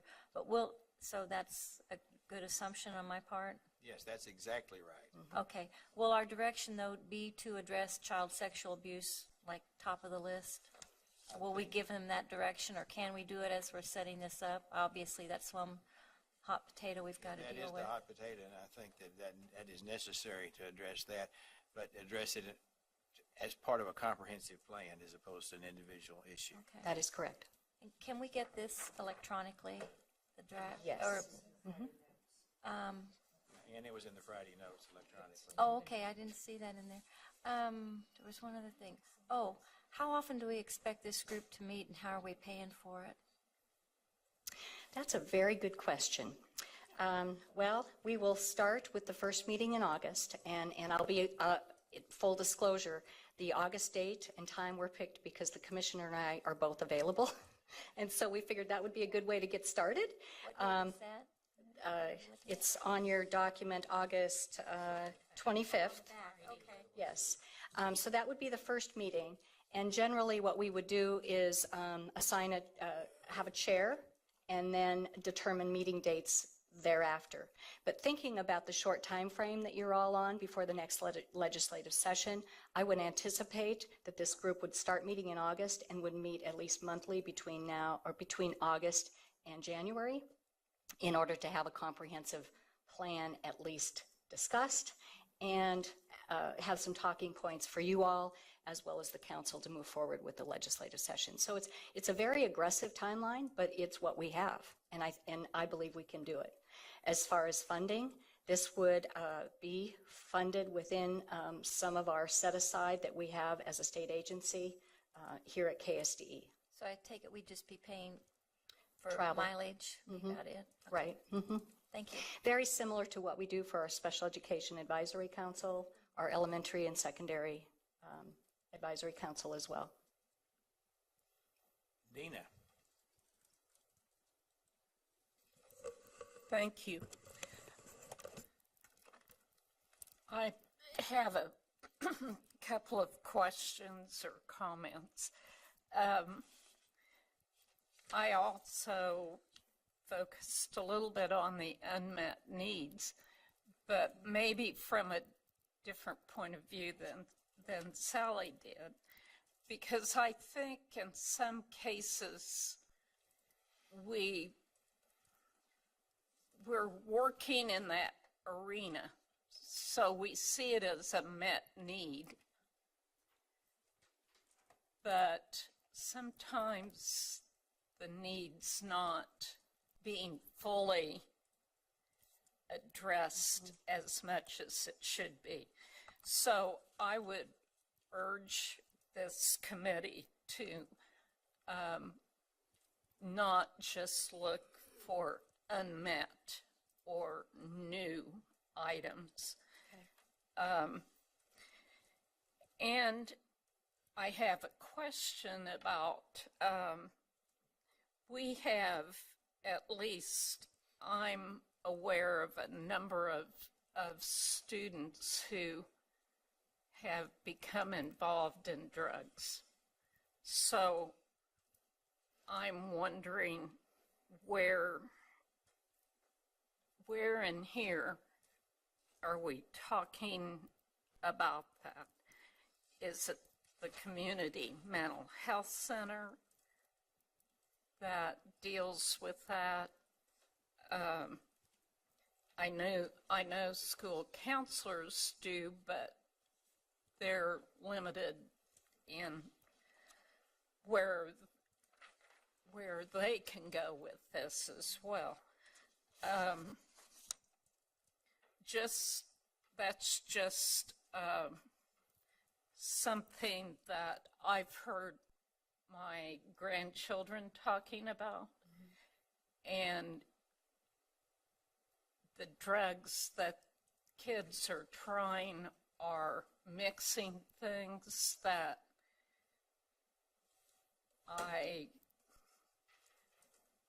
at one time we had drug programs in the schools, and we've kind of gotten away from that. And I'm not sure that was all that great of an idea to drop that, because of some of the things that they're involving themselves in. And the kids are talking about what their friends are doing, and that concerns me because I'm not sure whether they're doing such things as well and trying such things. I think this is a great list. I guess another question I have is, there's going to be some advocate group that feels that they're not being heard. So I haven't seen, this appears to be more of a discussion group, and I don't see where they're bringing in outside information, and perhaps that's just something I should just simply understand, that that's part of what's expected and what's intended. But I would hope that this would be an all-inclusive group, so that all individuals will feel welcome to come and share their expertise, their knowledge, and their concerns. Sure, thank you. Very thoughtful comments. What our vision is to set this up very similar to what we do with SEAC and the ESEA Advisory Council. So there's always a public comment period, just like you have at your state board. There's also the opportunity for us to set up topical presentations based on the areas that the members want to discuss, need to discuss, and need to make decisions about. Also, the groups that are represented. So, for example, I would envision that there would be a state board member that would be on this council. That state board member would bring information from you all to this council and then bring information from that council back to you as well. Okay. Thank you. It's good to know that it'll be set up in that manner. So thank you. Sure. It appears that we have 2 questions left, and they're both from Janet. I know, I don't know how that happened. I apologize. Thank you, Mr. Chair. I just simply wanted to kind of agree with what everything that's been said so far, because to me this is such an unbelievable need in our state, and particularly in my district. I can just see such a absolute, totally strong need for this.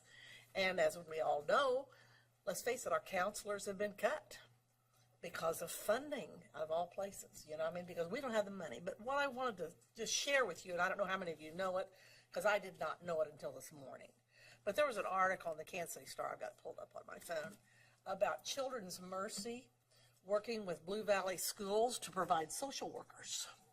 And they're getting 19 social workers to work with the Blue Valley Schools next year to provide social and mental health, you know, assistance, because they have also suffered from not being able to hire these people. And so I guess what my thought was on this, and first of all, to tell you about it, which I think is really exciting. Like I say, I do nothing about it, but I would hope the committee would look at options like this of working with maybe not hospitals, but other organizations or something that we can get assistance, we could partner, you know, because this is such a great, great need in our schools. That's a great suggestion. Thank you. And spotlighting or highlighting those collaborative partnerships would be an ideal thing And to do. possibly this is going on out throughout the state, and if it is, we need to be aware of it. The committee needs to be aware of it, certainly. Thank you. Steve. Thank you. Mr. Chairman, I'll be voting no because of the way this thing has been approached, that government can solve our problems. I see item number 17, or the suggested person, is a parent or representative from an organization who could represent families or speak to family engagement. Seems to me that ought to be the crux of it, not 1 out of 25. And that's why I'll be voting against it. Thank you. Anything else? I am going to recommend that Kathy Bush be our representative and that she be the chair so that we can maintain direct involvement. And I would like for that to, if there is a motion, I would like for those 2 things to be included in the recommended motion. Janet? I so move. Janet moved that the Kansas State Board of Education act to approve the setting of the Kansas State Board of Education School Mental Health Advisory Council to inform the Kansas State Board of Education current issues of unmet needs regarding school mental health, which includes the board's appointment of Kathy Bush as chair. Is that your motion? Exactly what I'm doing. Sally seconded the motion. Is there any further discussion? Yes, sir. If I may, as you appoint Kathy to that committee, are you saying, and from a policy standpoint, that the board member would always be the chair, whether it was Kathy as the appointee or not? Correct. That's what I thought you said, so just want to make sure. We appreciate explicit instructions. So. There being no further discussion, all in favor, please raise your hand. 2, 3, 4, 5, 6, 7, 8, 9. All opposed? Motion is 9-1 with Mr. Roberts opposing. Thank you very much. Thank you. And we have follow up with Kathy. Thank you, Mr. Chair. First of all, congratulations. yeah, well, thank you. Thanks, I think. First of all, yeah, thank you. I guess what I would like to encourage the board members, because this timeline is short, is to take a look at this list and see the different kinds of folks that are in your area, and get to myself, and I don't know, Colleen, if I'll be working directly with you or with Laura, I don't know who, but get some, and from your district, get more than one name, because this will be a little bit like putting together a jigsaw puzzle. So get some recommendations to myself and Colleen fairly quickly so we can put together this committee, and because people need to know August 25th, and we'd like to give them as much lead time as possible. So if you could get kind of get with your districts and see what you think would be some good folks to fit in some of these various categories, I think that would be helpful. And we'll get to work on this right away as well and be able to provide some suggestions. Great. And I think Mr. Roberts' point is valid. So, people can serve more than one role. So it may be very good for people that are in some of these other roles also to be as parents, especially if we have parents of children who have issues, because they can help us understand.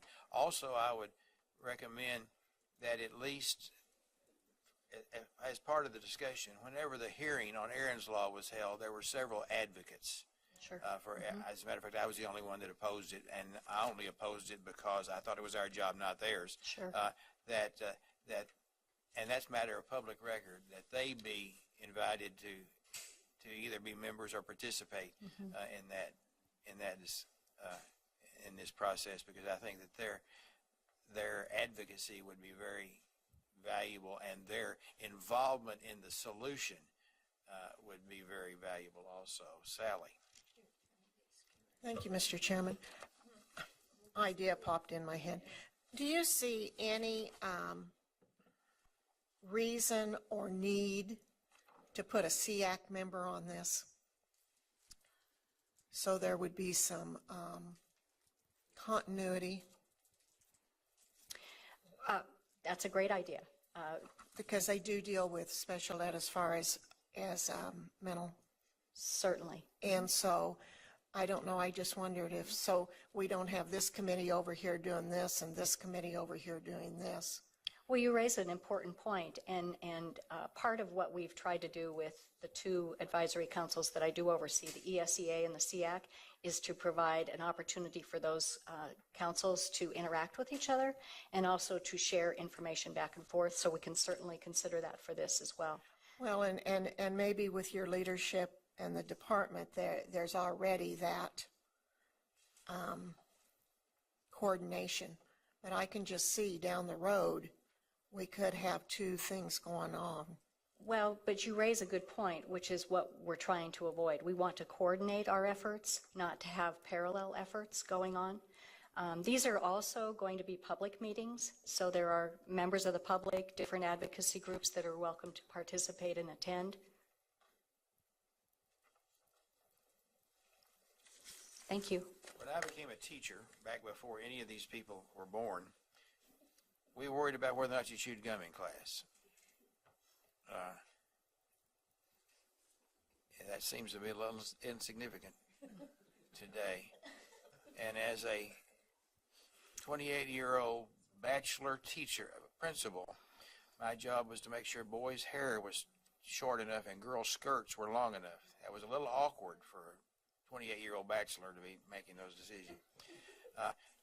We're in a different world, and we have responsibilities. If we're going to meet the needs of each student, we have tremendous responsibilities. They are dealing with horrible experiences, what they call them adverse childhood experiences. Yes. And I really look forward to doing everything we can to meet their needs and provide each one of them a safe and nurturing environment when they walk in our doors. Thank you very much. We are recessed until 1:30. I remind you that the policy committee is meeting and that the cafeteria is closed.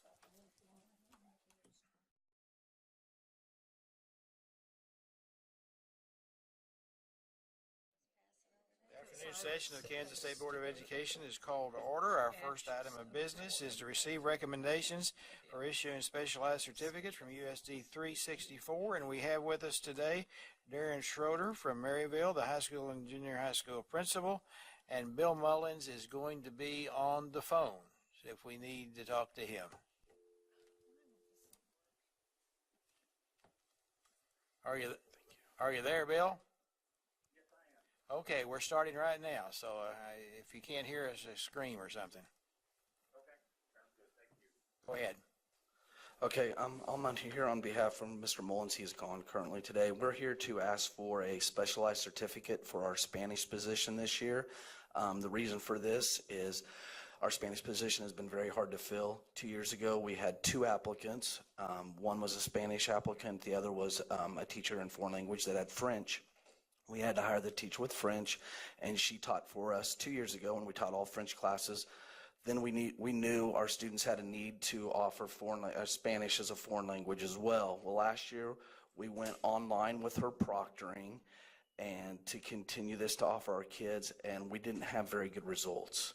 The kids struggled some, and that relationship with an instructor with them and teaching them, we lacked that. Also, our instructor decided to take a position as a librarian in another district, so we had to open our position back up this year. This year we had 1 applicant, and she's from Kansas City.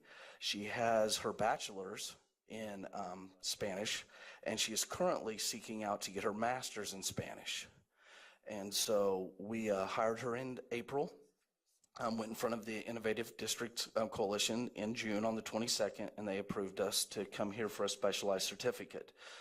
We are very excited for Elizabeth to join our group and our team, and we feel like last year she was on a emergency substitute certificate in the Turner District, and she did a nice job there. She's been in the classroom for a semester, actually she taught computer classes. So we kind of set up a guideline that we sent to you guys earlier in our packets on what would we do going forward. She is currently very close finishing her master's in Spanish, so she would like to continue this to achieve that for herself, and then within the next 4 years complete the teaching program at Fort Hays State University with the transition to teaching as well. So we have that set up with Fort Hays to have her accomplish both of those, and she's going to be attending all the workshops and all the scheduled things over the next couple of years, as well as the transition to teaching applicants do. Do you have any questions? We have a question from Kathy Bush. No, actually, it's not a question for you. I see your information, and I'm fine with that. I noticed that this on the agenda is listed as a receive item, but I would assume we need to take action on this. In the past, yeah, we'd anticipated that. In the past, whenever it was this late in the school year, it will require a motion to suspend our rules.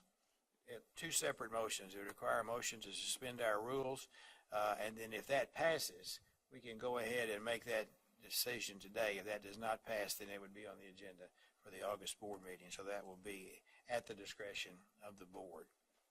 Well, I would make a motion that we suspend our rules to allow this to become an action item. Is there a second to that motion? Jim McNeese seconds that motion. Is there any discussion on that motion?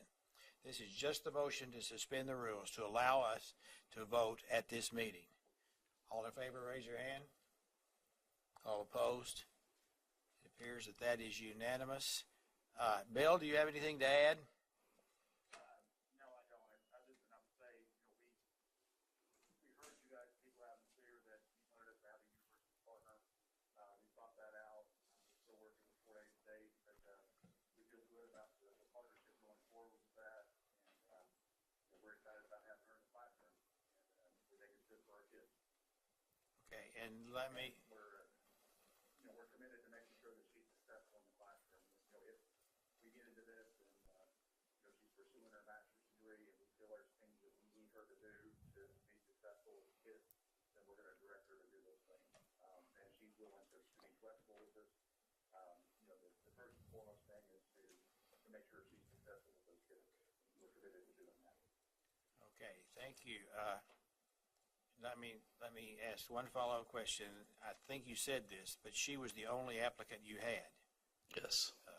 And so basically your alternatives is to use this person or remain in a virtual program or something like that you found to be less than successful in the past, and the person that you had proctoring that is no longer available. Did I understand that correctly? Correct. And we were working, she had a French certificate, and she was working towards her Spanish. That was the goal as she proctored this, to become certified herself as well to take the test, but she ended up getting a librarian job and left. Sally? Mr. Chairman, I would like to move that we allow, I don't know, we don't have it written down, but I want to move that we do this, that we approve this.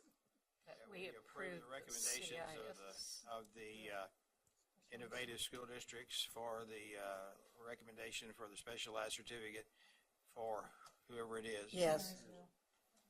Yeah, you got all that, Becky? That was perfect. And That is what I said. And I'll second it. I was going to make the motion since Marysville's in my district, but that's okay. Let's stay I'll focused. second it Let's stay instead. focused and let's move ahead. Any further discussion? All in favor, raise So your you hand. beat me to it, but that next time I It get appears to that you're do what- approved, sir. That's right. Thank you guys very much. Our students will appreciate that. Yeah, that's fine. Exciting I'm just giving you the best. opportunity to discuss performance level I cut get- scores in science. Beth, we've been waiting for this. Letter. Well, I haven't been here when the screen's been locked before, so I'm assuming that this is the password here. It's a test, Beth, to see It's a how test to quick see you if I are to can unlock spell it? Yeah.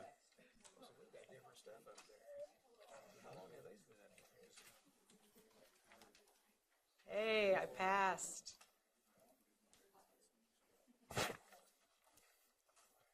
So hopefully Same thing. you have the handouts now in front of you. It's been a long journey. You passed the science standards in 2013. And I'm coming to you now at the end of the school year, 2017, to have you approve the cut scores for this assessment. So building an assessment from scratch is not an easy thing to do. So that's our time frame. So today I have with me Chris Causey. He's going to be doing the presentation. He's the director of CETE. I have Mary Matthew. She's the director of the CAP program at CETE. And I brought Lizette Burke with me, and she's the science consultant at KSDE. And I do just want to publicly let you know that Lizette is has received her doctorate degree in May from the University of Kansas, so we're all very proud of her for that. So Lizette's here to answer any content questions you would have at the end of the presentation. Chris will present, and Mary's here to answer any questions as well.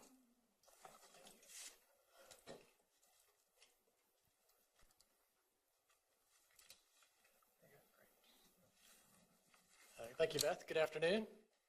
I'm just going to give you a kind of quick overview of the standard setting process. Those of you that have been on the board for a while will be kind of familiar with this. So we won't spend a lot of time on that, but just give you an overview of that and then let you know what the teachers recommended for those cut scores. And also share with you at the end there also about alternate assessment for science. So creating the test itself, is a collaborative work. We work very closely with our partners here at KSDE. Everything that gets on a test is reviewed by educators out in the field, and they give us feedback on every item before we even field test it. And then, of course, every item is field tested before it's actually put on an operational test. The science test has three domains, which we're probably all very familiar with: physical science, life science, and earth and space science. The test is designed in terms of how we deliver the assessment, just like we do English language arts and math, with it being 2 sessions, except science is a fixed form rather than an adaptive test. But that way there's some consistency across the 3 different content areas. The standard setting process happened just 3 weeks ago, and we had 40 teachers participate in that. They were from, of course, representing the grades 5, 8, and 11 of the science assessment. Teachers were nominated, and then KSDE reviewed those. They determined who to recruit, and then after the recruitment process and those who said they could participate and were willing to, we ended up with 40 teachers. They are from all your board regions, so every region was represented.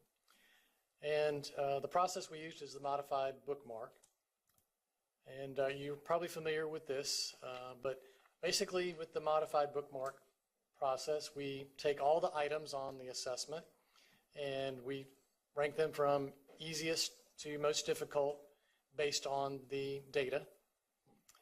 And then what we asked teachers to do, we say a part of these panelists to do is to review each item and to think about a borderline student and whether or not they could perform or answer correctly this item. And we asked them to think of that in terms of 2/3 of these students. So 2/3 of the borderline students, could they answer the item correctly? If they can, then the teacher or the panelist says yes, and then moves on to the next item, and so on and so on. And finally, until they get to a point where they say, okay, no, this is an item that's becoming too difficult for that borderline student.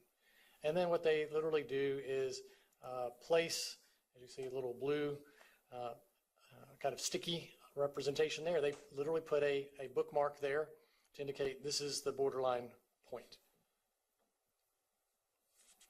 And they do that, of course, for each of the levels represented by the performance level descriptors. In terms of the actual method, there's several rounds or several pieces they go through. First, we give them an orientation to the process overall, what they're doing. Teachers then sit down and take the test, so they have the experience of what the test is actually like. They get to see all the items that the students took. And this is the first time, actually, we had the teachers take the test online, just like the students do. The panelists then spend some time making sure that they have a good understanding of the performance level descriptors in relationship to the test items and the standards. They have a lot of discussion around that so that they try to have some common understanding around that. And then they start the process of deciding where their bookmarks go. And so they do that independently in the first round. Then they come back and they get feedback on that. They have some discussion. They then have an opportunity to adjust their bookmarks. They then get some more feedback. And we also provide some additional information. So for reference, we give them information gave them information from the National Assessment of Educational Progress, grades 4 and 8 science, the ACT science, and also the ELA and math results from this past year. So they had several points of reference to kind of look at how are students performing in other areas, on other like assessments, to gauge how they were evaluating the students' performance. They again talk about that information, and then they do a final third round of adjusting their bookmarks if they want to. They don't have to, but they have the opportunity to do that a third time. Once they've done that, we take that information and present them with the actual impact data, which I'll share with you in a minute, and then they complete an evaluation and give us some feedback. These are just an example of the performance level descriptors. If you're interested in that detail, you can just go to the web address there and find all the performance level descriptors. Each grade level, several pages. And then you've got the actual cut scores that the panelists recommended. So on the top here, you see the actual cut score, and below that is the range then for each of the 4 levels. And this is the same scale that we're using for English, language arts, and math, so that the level 3 cut is at the 300. We did, again, as I said earlier, have the panelists give us an evaluation of the process and their participation in that. And overall, they said that they supported the reasonableness, appropriateness, and defensibility of these recommendations on the cut scores. And just, again, high-level overview, we collect a lot of information back from them, but you can see grade 5, out of 6 possible points, they were all slightly above 5. Grade 8, we're all pretty much right around a 5 on average, and same with grade 11. And then here's the actual impact data. So again, based on the cut scores the panelists recommended, here's how it would potentially fall out when we actually apply it to the students results. There'll be a little bit different, especially once it gets reported out publicly, but it'll be very close to these values. And you can see here that grade 5, about 47% of students are falling at level 3 and 4. Grade 5 is a little bit different from grades 8 and 11. Grades 8 and 11 are a little more similar, with 32 to 35% at that level 3 and 4 performance. The alternate assessment, which I think most of you are familiar with, the dynamic learning maps, that standard setting was actually done a year ago. And we had participants from every state in the consortium, including Kansas. And their recommendations on that assessment are here for you just to review. And that's all been going well. And next steps. Next, KSDE may come back to you for request of approval in August. Once we actually have an approved set of cut scores, we'll then produce with our partner ATS to produce the student building and district reports. We're already gearing up for that, so we'll try to have a very fast turnaround. We anticipate once we have a final that within a couple of weeks we'll be able to get those reports out to the school districts. And then, of course, we'll provide a data file to KSDE for their use in their public reporting. Any questions? Are there questions? Okay, Sally. You're next, Steve. It took me a long time to understand something on another set of tests. So I want to know if I have to relearn something. Okay. On our other tests, a level 2 was good for your student, and it meant that they are on target. Doesn't necessarily mean they're on grade level, but they're on target. Does that mean the same thing with these science tests? Oh, I think I love you. Thank you. For those of you that are listening remotely, there was an affirmative nod of the head. We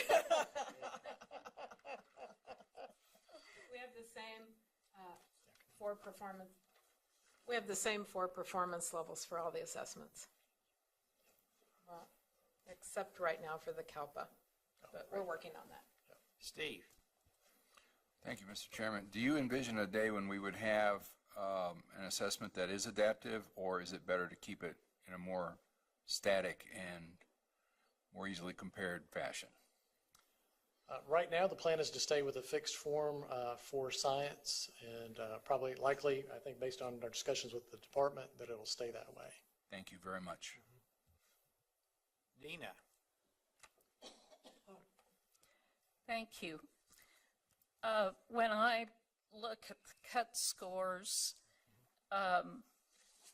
and I see 200 some points to 380 points, is that connected with how many questions there are? It is. How is, so are we at some point going to be, are we going to hear this is taking too long? Yeah, so the scale's not representing the number of questions. So there aren't 300 questions. Okay, There's that's what my question. So there's 39 questions for grade 5 and 44 for grade 8 and grade 11. So we have a scale that we use because when there are adjustments to the test, there may be a slight difference in the actual number of raw score items that they would have to get correct, which can cause confusion because one year the students had to get, let's say, for example, 17 correct, and the next year they had to get 18 correct. But we use an underlying scale so that it's always, for example, 300 as that cut point, and there's not confusion from year to year around that. But, so there's a multiple to take care of that. Right. There's an underlying way we mathematically handle all that. So. All right. Yeah. Thank you. Yeah. Yeah, we would not want students taking 300 test items. No. Yes, it would be. Kathy? I want to follow up on Sally's question, because I think if you look at 4 levels, people are going to have a tendency to split it in the middle and say, well, level 3 and 4 are good and level 1 and 2 are bad. But that's not necessarily the way we work. We really look upon that the level 2 and up are either at grade level or certainly above grade level or close to. So could you talk a little bit more about that for our folks that are listening? Yeah, we're trying to avoid the old days of a proficient pass-fail. Right. Because just because you were proficient doesn't mean you were ready for college level work. And so really a level 2 means you're doing really good work at that grade level, but you're not at the depth that we could make the claim that you're ready for college level work. Mm-hmm. So yes, that's why we just number them 1, 2, 3, 4, because we want you to go really read what a level 2 student can accomplish, because it describes that kind of work. And there's also a range between a low 2 and a high 2. So that's why it's important to really look at the performance level descriptors. It describes what they can do, but it's not till you really get into that level 3 or a high 2 that you're doing the type of work that we would think you're on track for college algebra or for English comp or at the college level. But unfortunately, too many people would look at this and split it right between 2 and 3, and that's not what we want. That's right, because they're still pulling forward that whole residual from pass-fail that people got in the habit of with No Child Left Behind. Right. I just want to make sure people are clear about that. I'll just add, because you made me think about something we always say to folks is, when a student gets a test result from one of these assessments, that's just how that student did on that day. And it's certainly not a piece that we should evaluate the entire student by. We should look at everything that we know about that student. That single test score is one piece of information. There's lots of classroom information. There's other pieces of information that really tell the story about that student and that student's performance. And this is just one piece of that story. Can I follow that up just in another minute, Mr. Chair? Also, when you look at grade 5 to 8 to 11, I think the other thing people need to understand, it's not that we're saying the kids in grade 5 know more science than the kids in grade 8. There's a different set of expectations at those various levels. And I think some people could also wrongly make that assumption. Well, the kids in grade 5 are doing better. Well, not necessarily. Correct. And the panelists, we had some discussion with the panelists about the results, and they, part of their feedback was they felt that the students in the earlier grades have had a little more exposure to the new standards. They didn't have other things in terms of how they were learning science kind of influencing them to the extent that maybe happened in some of the upper grades. And so in a way, those upper grades maybe have a little ways yet to kind of catch up with the newer standards. And I think that's good information for people to hear also. Mm-hmm. So thank you. Mm-hmm. Sally. Thank you. At the beginning, when we were setting the scores for the other test, I really wasn't in favor of level 1, 2, 3, and 4, because I was concerned about what Kathy is saying, that the parents, how are we going to get these parents to understand what we were doing?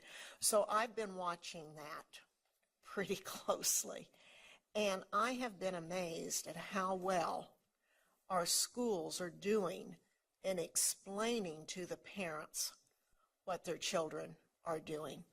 And I've been pleasantly surprised. That's why I wanted this to be like that, so we weren't having to explain two different ways of going. So I appreciate that, but I have been pleased with the field on how they've been doing that, at least in my area that I've talked to. That's great feedback. Thank you. See no other questions. I assume that we will see these for action next month. Is that correct? Thank you. Thank you very much. Linda, you don't even have to sit down.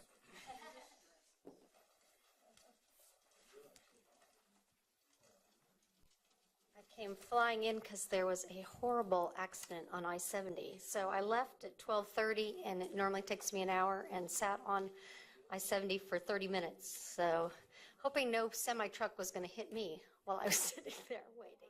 So good timing, I guess, made it in. So, okay, well, we have 5 cases to bring before you today.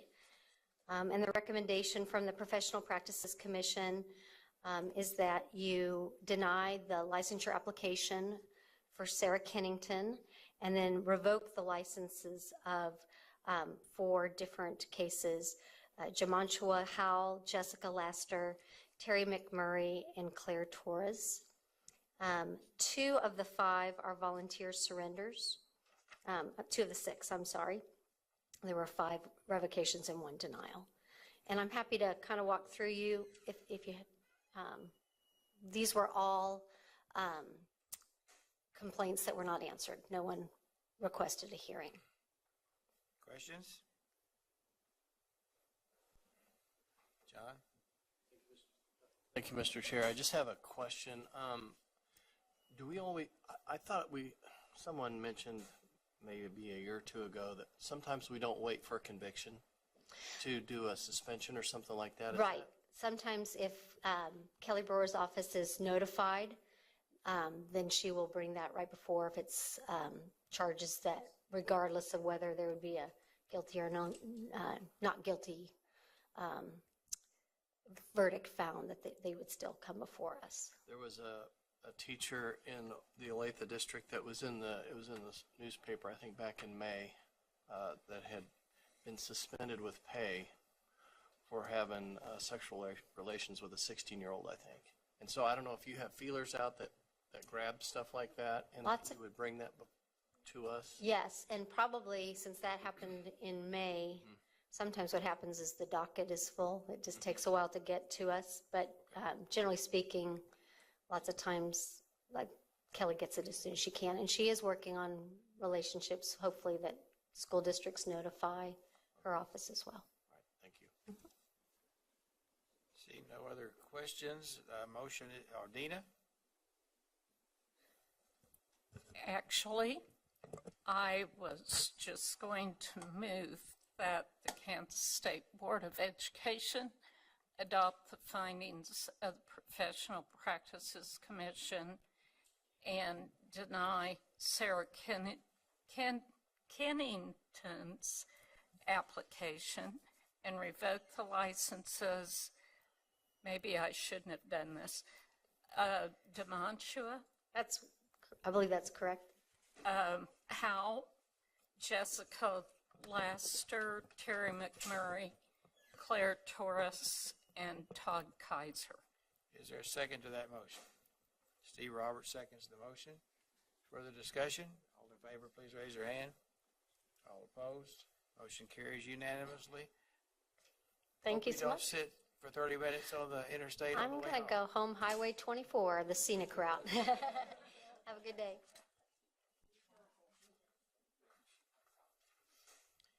We now are ready to hear from the chair of the policy committee.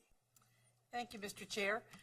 Believe it or not, we have a few recommendations to make. These are just, you can just, if you have any questions or anything, we'll be happy to answer them. Ann and Steve are ready to jump in at any moment. We have this written someplace. Yes, it's in your packet. What page? In this. Okay, so if you'll kind of follow along, the first change we made was actually on going into I guess the 3rd page if you get out of the table of contents. It's called Preface 185, and basically what we did here is we added our vision. We just said mission before. We're adding mission and vision because we have that we currently have that, and we're just trying to make sure everything blends well with the current board vision. So that's what we have there. You can see the changes we made, and instead of, and we do, review and establish the goals of the boards every other year. That's what we do through the policy committee. They, and we do those. The board shall regularly monitor our progress. And the state boards shall review and establish the goals of the board biannually. That's true when we have a new board. I'm sorry, I said that incorrectly. When we have a new board, it's not the policy committee. When we have a new board, we always review what we're doing to see if any changes need to be made in our progress. Okay, if no questions, let me see. Yes.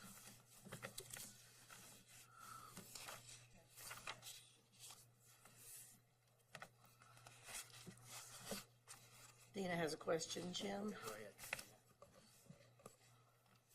On number 2, where you struck annually and said regularly, what does that mean? Well, we figure that's what we're doing right now.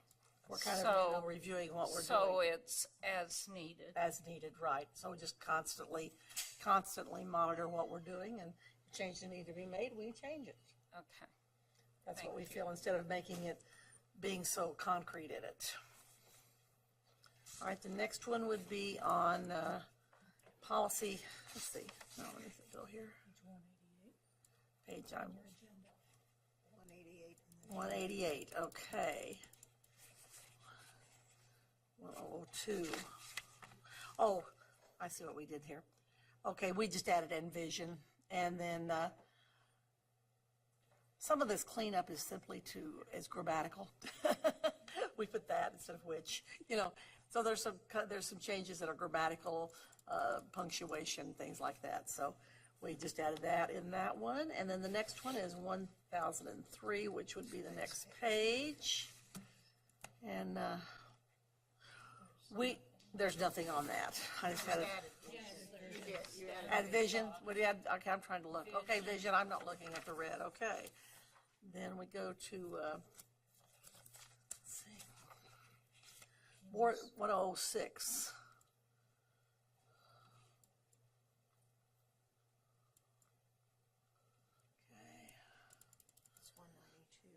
Okay, I've got it.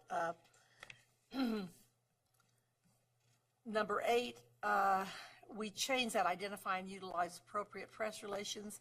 We changed that, you can see the wording there, protect the integrity of the board and not misrepresent the board's official position on issues to the press or in any social media. That was the only change we made there. We just felt like that was just more specific. And we also addressed social media because many of us do use social media. And our next one would be 107. This was just a cleanup of the headlines on it. Where am I at? On page 3. 107, page 3. I'm sorry, I'm going by policy, one was the policy number. It's 195. Okay, that's evaluation of the sector. That's just simply kind of a cleanup to put a headline in there for what it is. Then go to 109.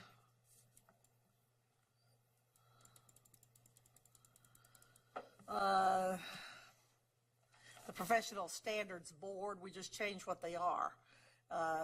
The Special Ed Advisory Council and profession, that we just changed, that's what their official name is. And then on 4, that was on 3. On 4, we did remove communities and schools because we no longer appoint someone to that group. They're still in existence, but we don't appoint anyone, but we do appoint someone to the Governmental Affairs Committee. Yes. When on number 3, it references required by law, which would mean it's in statute. So are those names that we have struck actually in statute? Mark?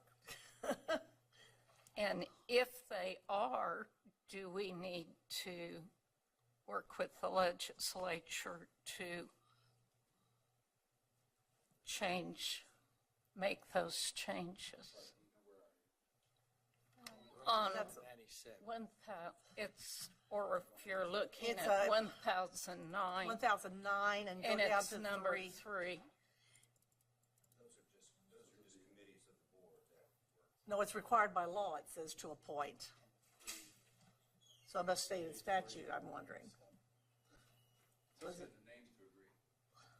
Although we corrected the name, so if they're not, if it is in law, we need to change it, so I don't know if they are in law.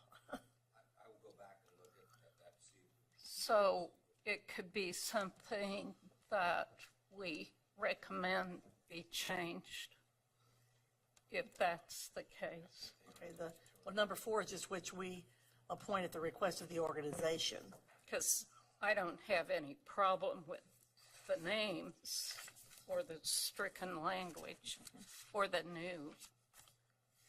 different language, but if it's different in statute, we maybe need to Mark will fix that. double check that and report back next month. Then let's go to 199, which is 1010, page 3. No, I'm sorry, go to page 3. 1010, page 3, so that would be 201. That's our next change. And this one here, we may, as we did today, upon action of the board, take action by a affirmative vote of 7 members, because we feel like it ought to be a supermajority. And that's what it, that way, I think it says that in the front, well, it's already said that in the beginning, that we have to have 7. So we're just reaffirming that we do have to have that, like we did today. When we want to take action rather than just receiving it, we have to have the affirmative vote of 7 members. That's the only one on that. And then the next one will be, Go ahead, Steve. I'm sorry, Steve. Absolutely. Okay. 7 votes. Why does it require 7 votes, and why would we put that in there?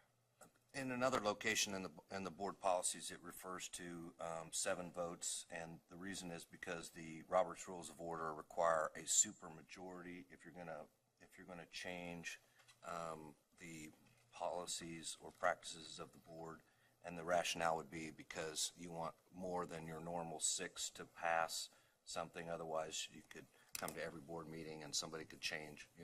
You just want a higher threshold of approval to move from a information item or receive item to an action item, and that's the basis behind it. So it's not anything we have to do, it's just, that's a preference of the policy committee, that you want to change it to that?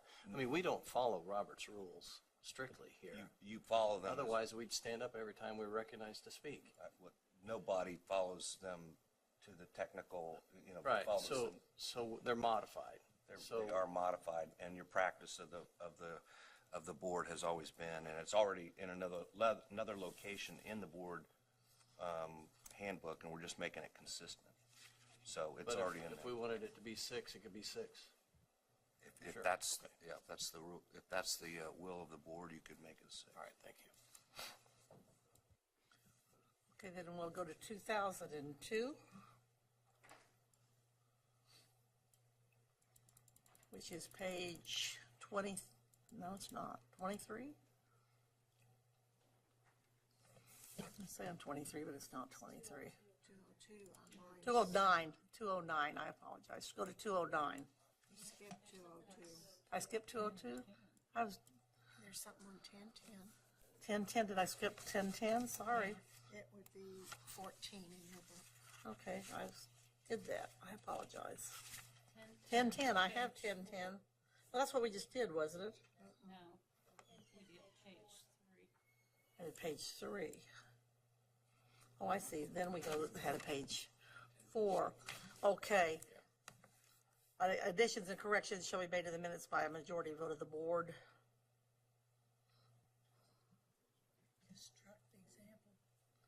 We just subtracted the example. That's all we did. And the next one, and the last one, is 209, page 209, 2002. Okay.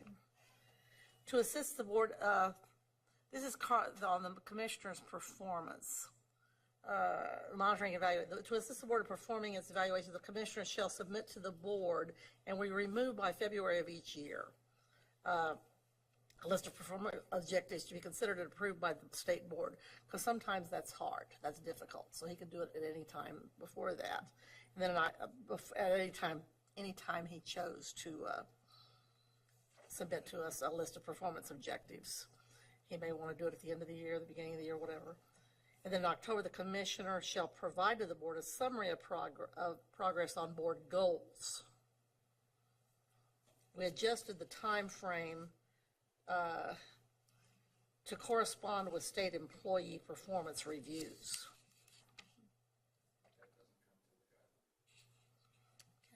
Huh? Can I make a comment on that? Go ahead. I guess I need a little more explanation. You know, if you've got a commissioner that's in trouble, having that February date's kind of important for the board. Well, I think the thing that we need to remember, if we have a commissioner who's in trouble, he's not under contract. So, but you still. We could let him go at any time. Neither is Mark. Yeah, but you need. Peggy, are you under contract? I guess you don't need any reasons, do you? Well, Okay. anytime there's an evaluation schedule, typically you can jumpstart that at any time. Yes. And if there's a concern, I would think we could do it just by vote of the board. Okay. Yeah, I just wanted to know what the thinking was. Yeah, that's. Yeah, I was looking at the policy and it eclipsed my speaking order, so there's several here I need. Dina, did you get your question asked?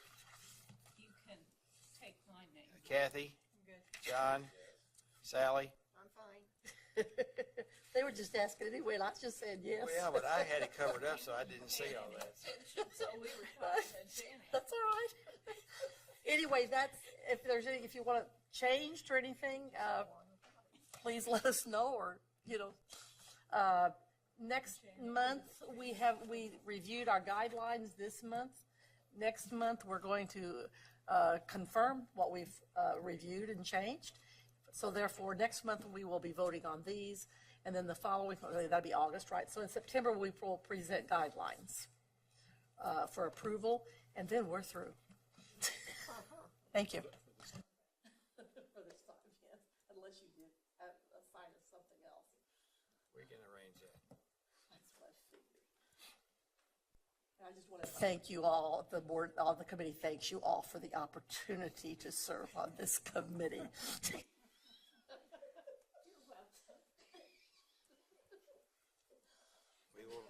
We will respond with a degree of sincerity that was delivered.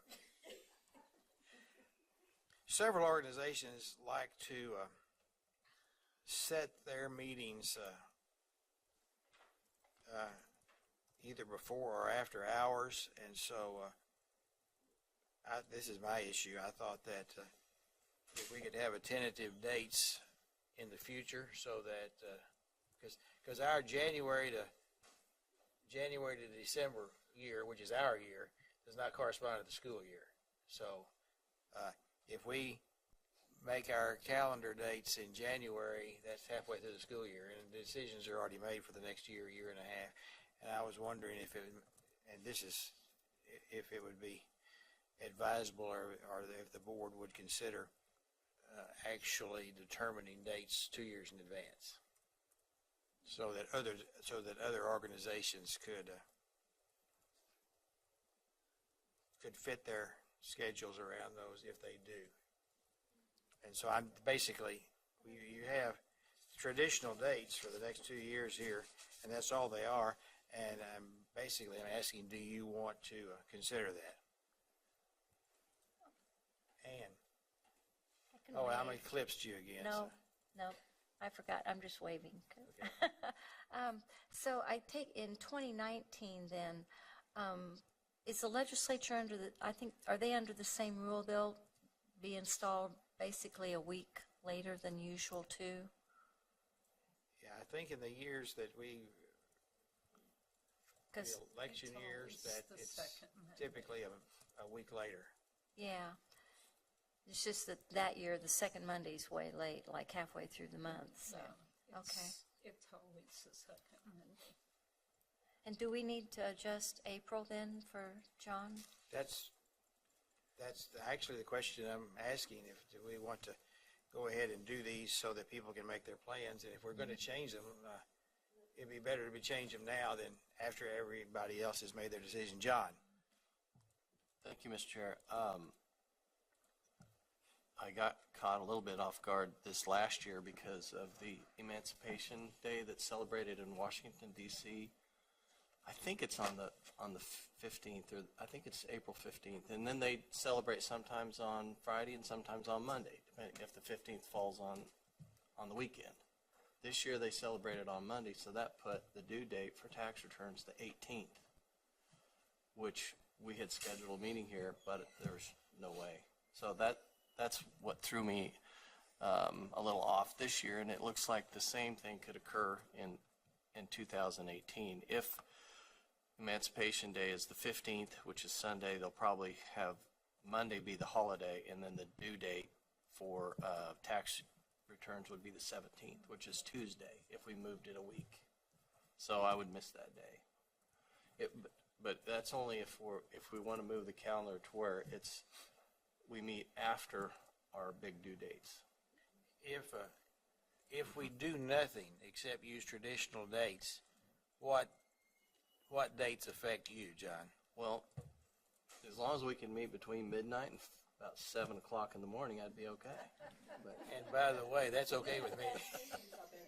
But otherwise, I'll be in my office that week before. It's just too crazy. Is April the only date? Well, the only other date then that's a real problem is October for all the C and D clients, we call them. But actually, a lot of those are okay too. They pay, so, but they're just slow getting their stuff together. So October 15th, but see that would be the due date. Monday would be the final due date for tax returns in 18, and so the 16th I'm free. It's all over. A little ragged, but I don't have any obligation. Yeah. Yeah, what's the pleasure of the board?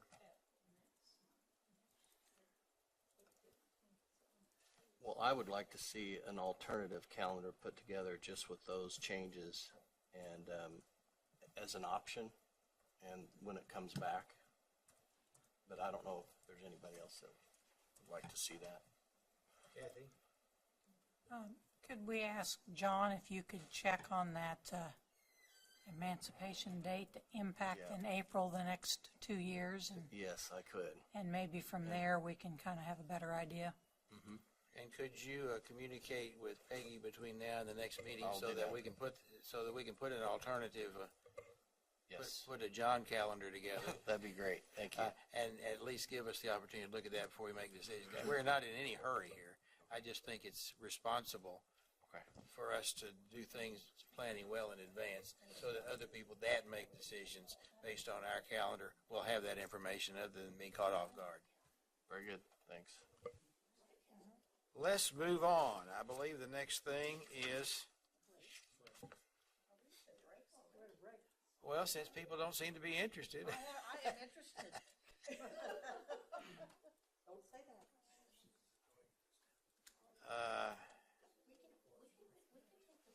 Let's come back at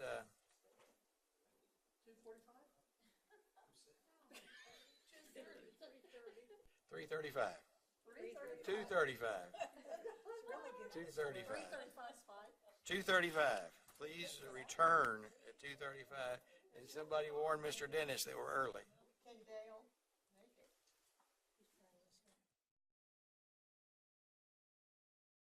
Back to order, and we are happy to now visit with Mr. Dennis.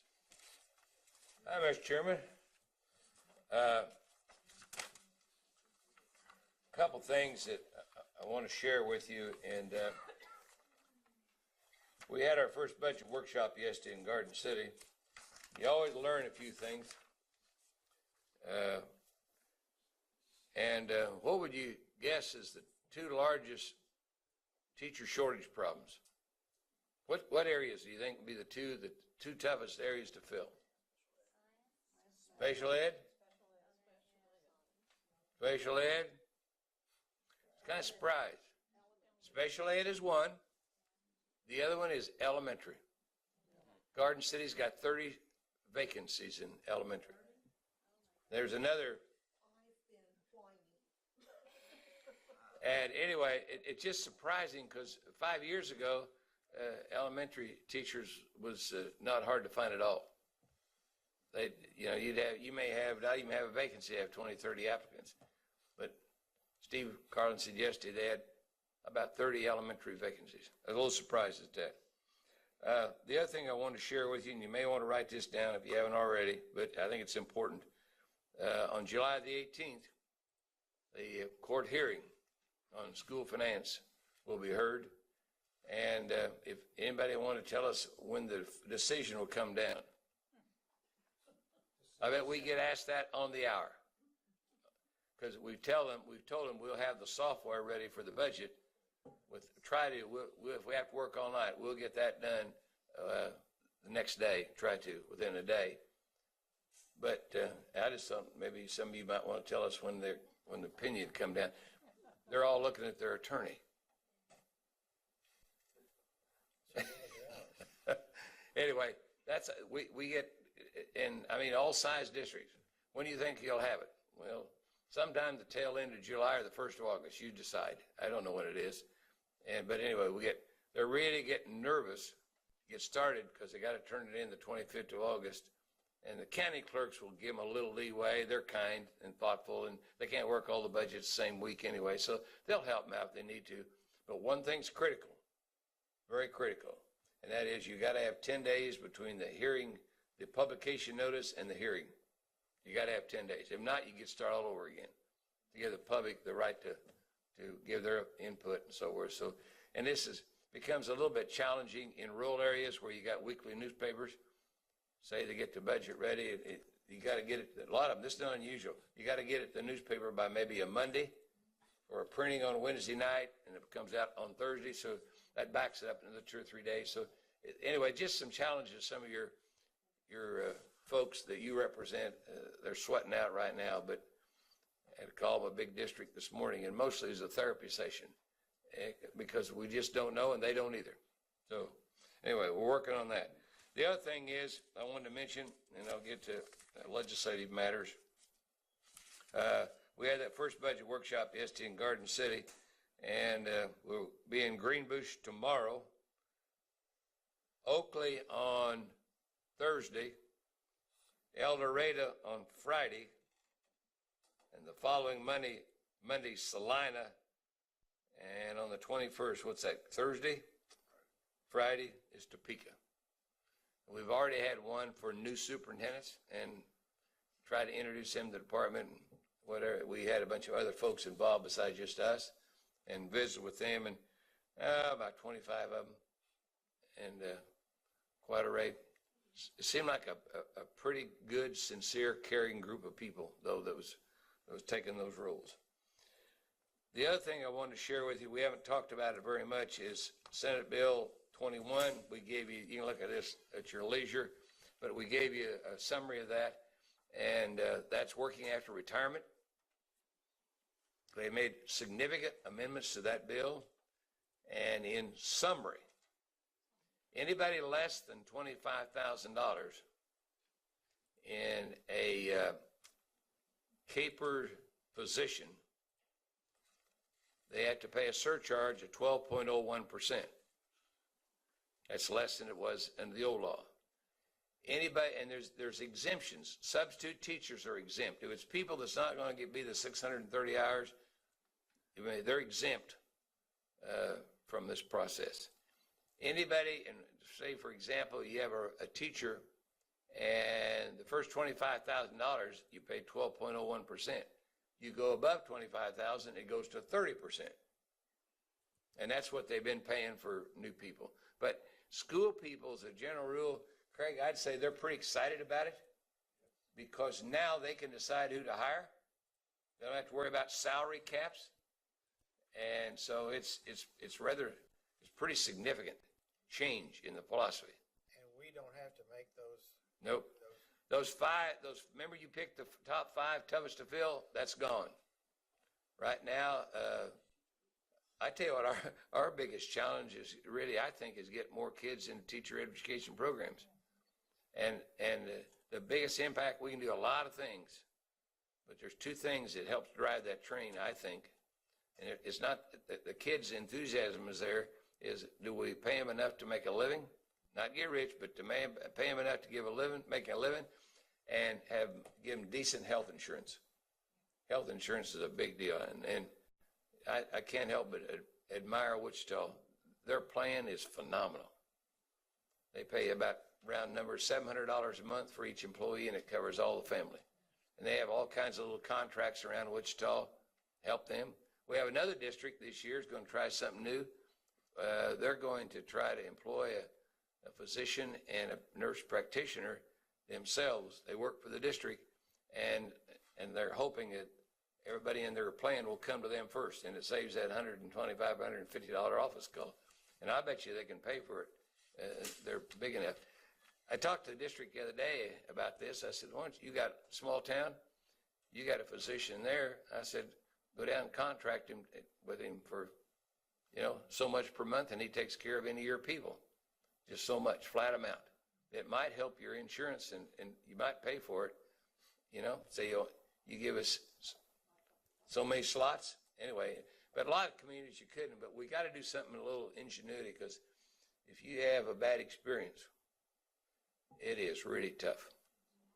And I can tell you several bad ones, but it's tough to recruit. And we had one a year ago, Craig, it was up to close to 2,000. 2,000. Well, teacher can't pay that. There's no way they could pay that and make it come out. And some parts of the state, the beginning salaries for teachers, there's room for improvement. But working after retirement, without this, right now, our teacher shortage would be, I think, in the critical area. John has a question. Yeah, John. Thank you, Mr. Chair. Just real quick, in case anybody's listening, the cities out there have been doing this for a while, having wellness clinics, and it's it costs somewhere between $250,000 to $500,000 a year. Saves a bunch. But what the incentive they'll do is they'll say if the teacher will come to the clinic first, and it might be a licensed practitioner, they can save on their premiums. So instead of paying $300 a month or $500, it might be $400, and they may have to go on some weight loss program or something. It's got rules, but it'll save them money, and there's an incentive there. John, we're going to have to do something like that, but schools are starting to do that, and I think it's great. And they're looking for ways, and in the rural communities where you can have one severe, like we had one who had a premature baby and had handicaps, and the bill was $1.2 million the first year, $800 the second. Well, other people in the plan as a family, they couldn't stay. They had to go looking. They just couldn't pay it. So that's important. It used to be, 30, 40 years ago, when you was out recruiting teachers, and maybe you went through that experience, you was glad to have a job and you didn't think too much about it. Now teachers are much brighter than that. They'll ask the question about the health insurance. That's a big deal. But anyway, they've simplified, and really there's several that deserve a pat on the back. Jeff Longbine, Jim Kelly, there's several of them that deserve a pat on the back in trying to simplify this working after retirement. And the theory was to simplify it, get some of the bureaucracy out of it, and to help solve the problem, but not cost the state money. And that was kind of their goal. And I thought they did a pretty darn good job. They worked pretty hard at it. Other than that, school finance, it's kind of, we're late on budget workshops. We decided we had to do it. But we can't give them the software to do their own budget yet, because we don't know what the court will say. And somebody said, well, can't you just give it to just us? let us work on it. Well, the problem is, if the court makes a minor change, it could mess things up all over the system. And the problem is, you don't know who's, if you let it out to one person, it'll be all the state in 20 minutes. With me? So you can't do it, because then when the budget comes in, you don't know if it's a right one or a wrong one. So, but they've been real good about it. They've been, but they're really, really getting worried. Stress level is pretty high, because they want to start. One of the questions they'll ask is, well, what can we do? And I said, well, you get all your prior 2 years expenditures ready. Get them all ready to where you can put it on the budget quickly. Revenue and expenditures, then you just have to build your budget. But there's the legislature, remember, they're going to simplify it. Didn't work. It's more complicated now than it was before. To give you an example, you got two ways of doing bilingual. On high density at risk, you can go now, if you don't meet the high density at risk, it's 35% or more free lunch, then goes up to 50. Then you can do it by building. So you have to compare by building and you get the free lunch and the enrollment for every building that you think would qualify. Then you compute all that, and then you have to get the higher of the two. But we're down to buildings now. And for example, the ones that'll help is kind of those in the middle category, the Olathes, the McPhersons, the Shawnee Missions. There'll be several others that's got maybe one building with high poverty. The rest of the district's not so bad. I bet you Lawrence will have one in East Lawrence, qualify. So they'll come under that provision. So we have to design the program to where you can go either way. Compute it both ways, and you take the higher of the two. Wichita, Kansas City, Topeka, they don't have to worry about it. Garden City, Liberal, they're over 50%. You can't get more than that. So that's the limit. So anyway, anybody want to come to the workshop, we're welcome to have you. We can bore you to death. But we had, I don't know, pretty good group, and over 100 in Garden City. That's pretty good for Garden City.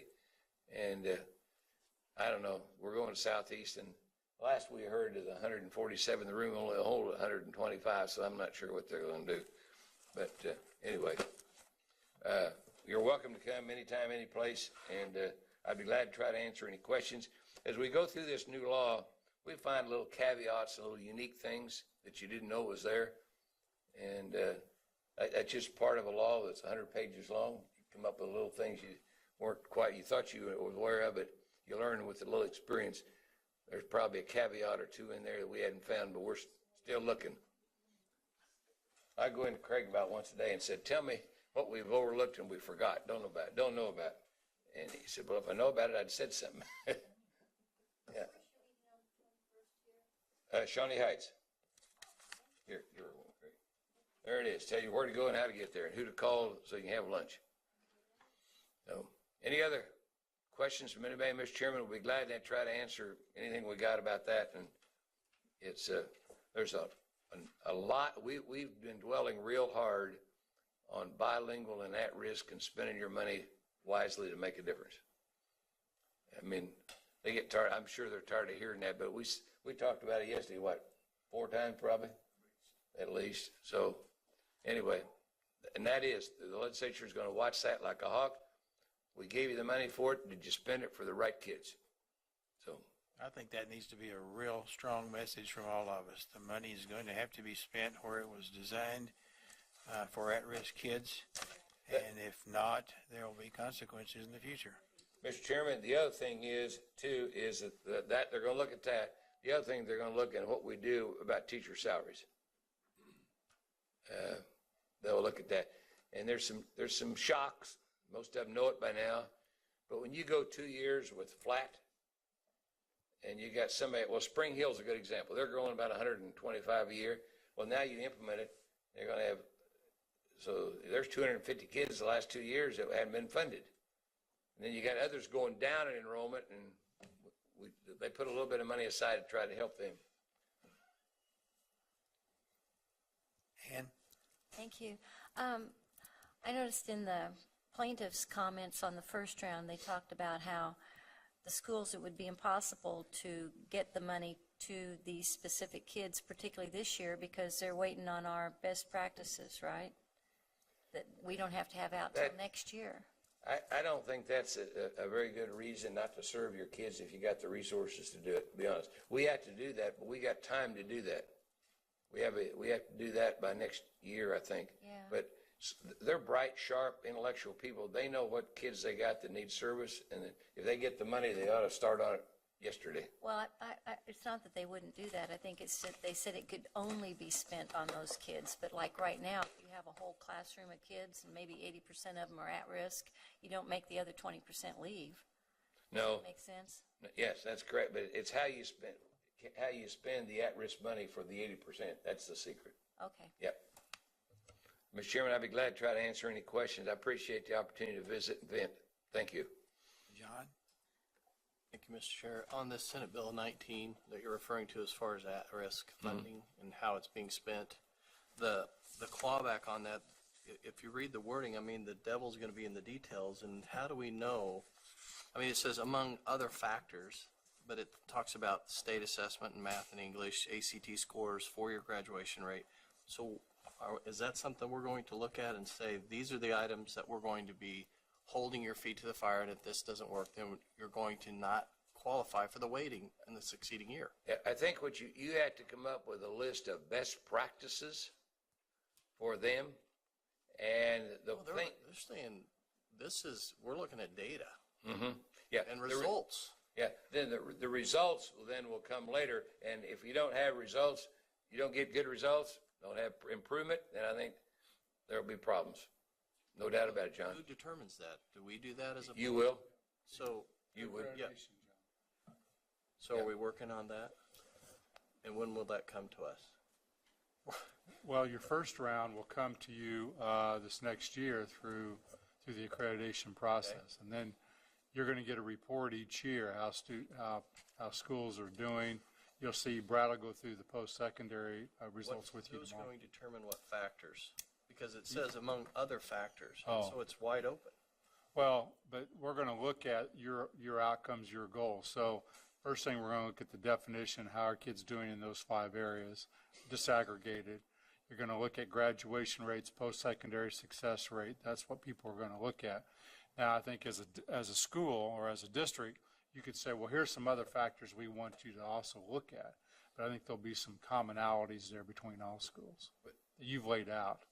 Eventually, it's going to come back to the board, and there'll always be somebody that'll have a different idea. But I think the board's going to have to do the evaluation, and you'll have to submit a report.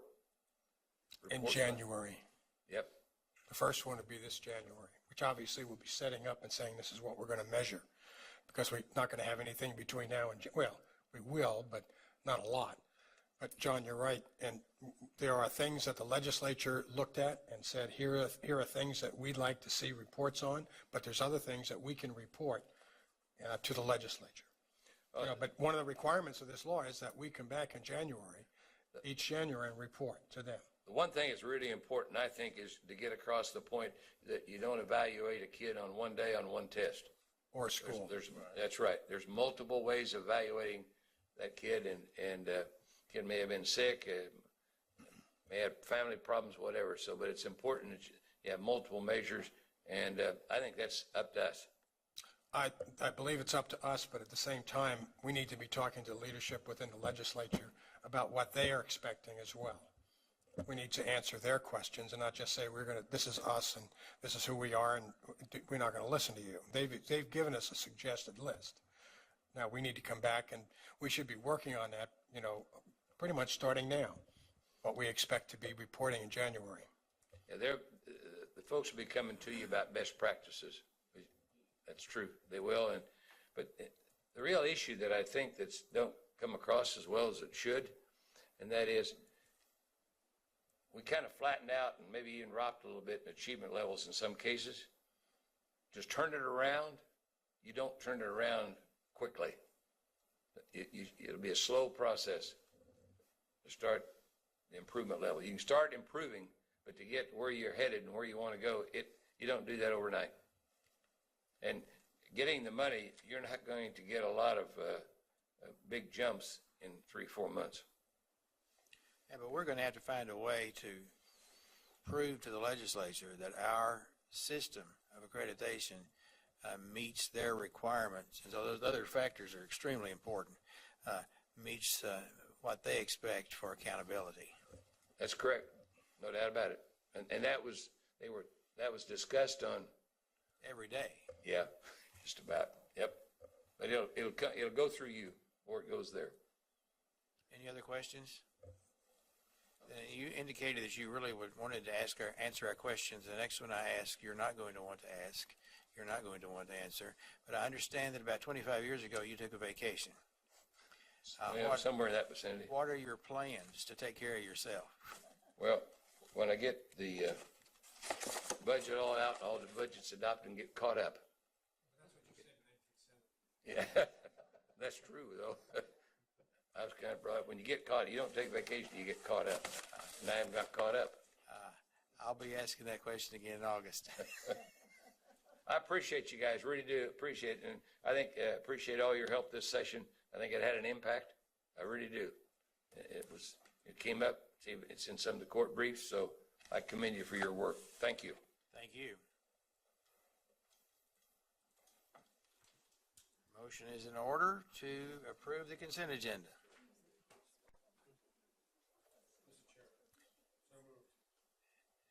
Jim McNeese moves that we approve the consent agenda. Is there a second? Ken seconds the motion. All in favor, raise your hand.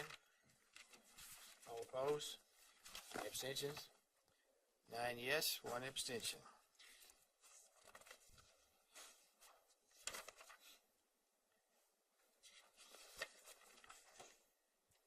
Now we will have monthly reports, and first of all, any additional legislative, Jim or Dina? Well, Mr. Chairman, I would share just that related to the prior conversation we had with Dale here just a moment ago, the sense of urgency and importance that our report in January will not necessarily soothe, but certainly respond to the legislature and to the field as well, that we are in fact holding our feet to the fire. I think that's very important. So I would say to you and to the Commissioner, we need to be pretty much starting that report today, not necessarily the information that's going to be in there, but asking the questions, what do we want to have in that report in January? Many of the legislators went out on a limb because of our request for them to, quote, trust us. And I feel a real obligation on my part as the legislative liaison to report back to you that they are expecting us to give them some good information, valid information, and fair information, that their money is being well spent. Well, the state's money is being well spent, not theirs. I want to follow up on that, because we did create some relationships that were stronger than they have been in the past, and I think that puts even a greater responsibility on us to be responsible. So thank you for your work, Dina. I can't add anything additional to it, just to second what Jim said. You certainly may. I just want to add to what Jim and Dale both said. I think when we're out, Dale's been consistent about the spending of money, but if your districts are putting that money into cash reserves, they need to be called on it. That money needs to be spent on kids not being successful. Tomorrow you're going to hear that about 55% of our kids are not graduating high school and going on to be successful. Then you look at today, you saw science scores, the cut scores, and you can just look at level 1. Those are the kids we're talking about. And you got social emotional, which Kansas says they wanted more of. So where are you hiring counselors and social workers? You can use that money for that. Then you need to raise teacher salaries. We're 42nd. We've got a teacher shortage. Sally tells me every time we talk, We got an elementary shortage in western Kansas. You heard about it today. That's one part of it. So we know how to spend the money, but we've got some local boards, and it's just a few, that are refusing to spend the money. I mean, they're sitting on really large. Now, we have a lot in your areas too that are barely making it. So let's put it in perspective. But you can be a voice too when you meet with them to say, how are we spending the money that you received? We went to bat for you, and you need to spend it to help students who are not being successful. And you have to verify that, and you need to spend it on teachers. You may want to reduce class size. I know Shawnee Mission raised class size a great deal over the last few years, so they may want to bring that back down. But I just want to emphasize that too. We all have a responsibility within our own profession now to do the work that we said we would do if we receive more money. And this is a 5-year phase-in of more money. So it's on us. And to follow up on that, Ken and I both served on the Extraordinary Needs Committee last week, and we saw some interesting things. But one school district that we chose not to fund had much more money in reserves than they were asking for. So we thought, you've got the money, spend your money. And we didn't fund them. Or didn't recommend. Well, now we voted on it, so they didn't get funded. Okay, Coalition of Innovative School Districts, Jim and Dina. This is Jim and Dina's show. This is Dina.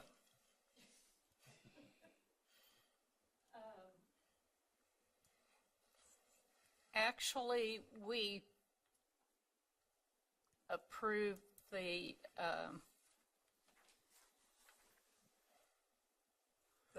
teacher, I'm trying to think what they're called, that we approved today. So that was a great deal of our discussion. Plus, we also discussed some of the committee work that has been done, and when we would meet to continue that. And for the most part, and we didn't have everybody with us that day, and our leader, Bill, is kind of an update on where he is. I believe he's probably at MD Anderson as we speak. He completed his regimen of treatment, and prior to when he was to go to MD Anderson for further evaluation. So hopefully we will hear great news from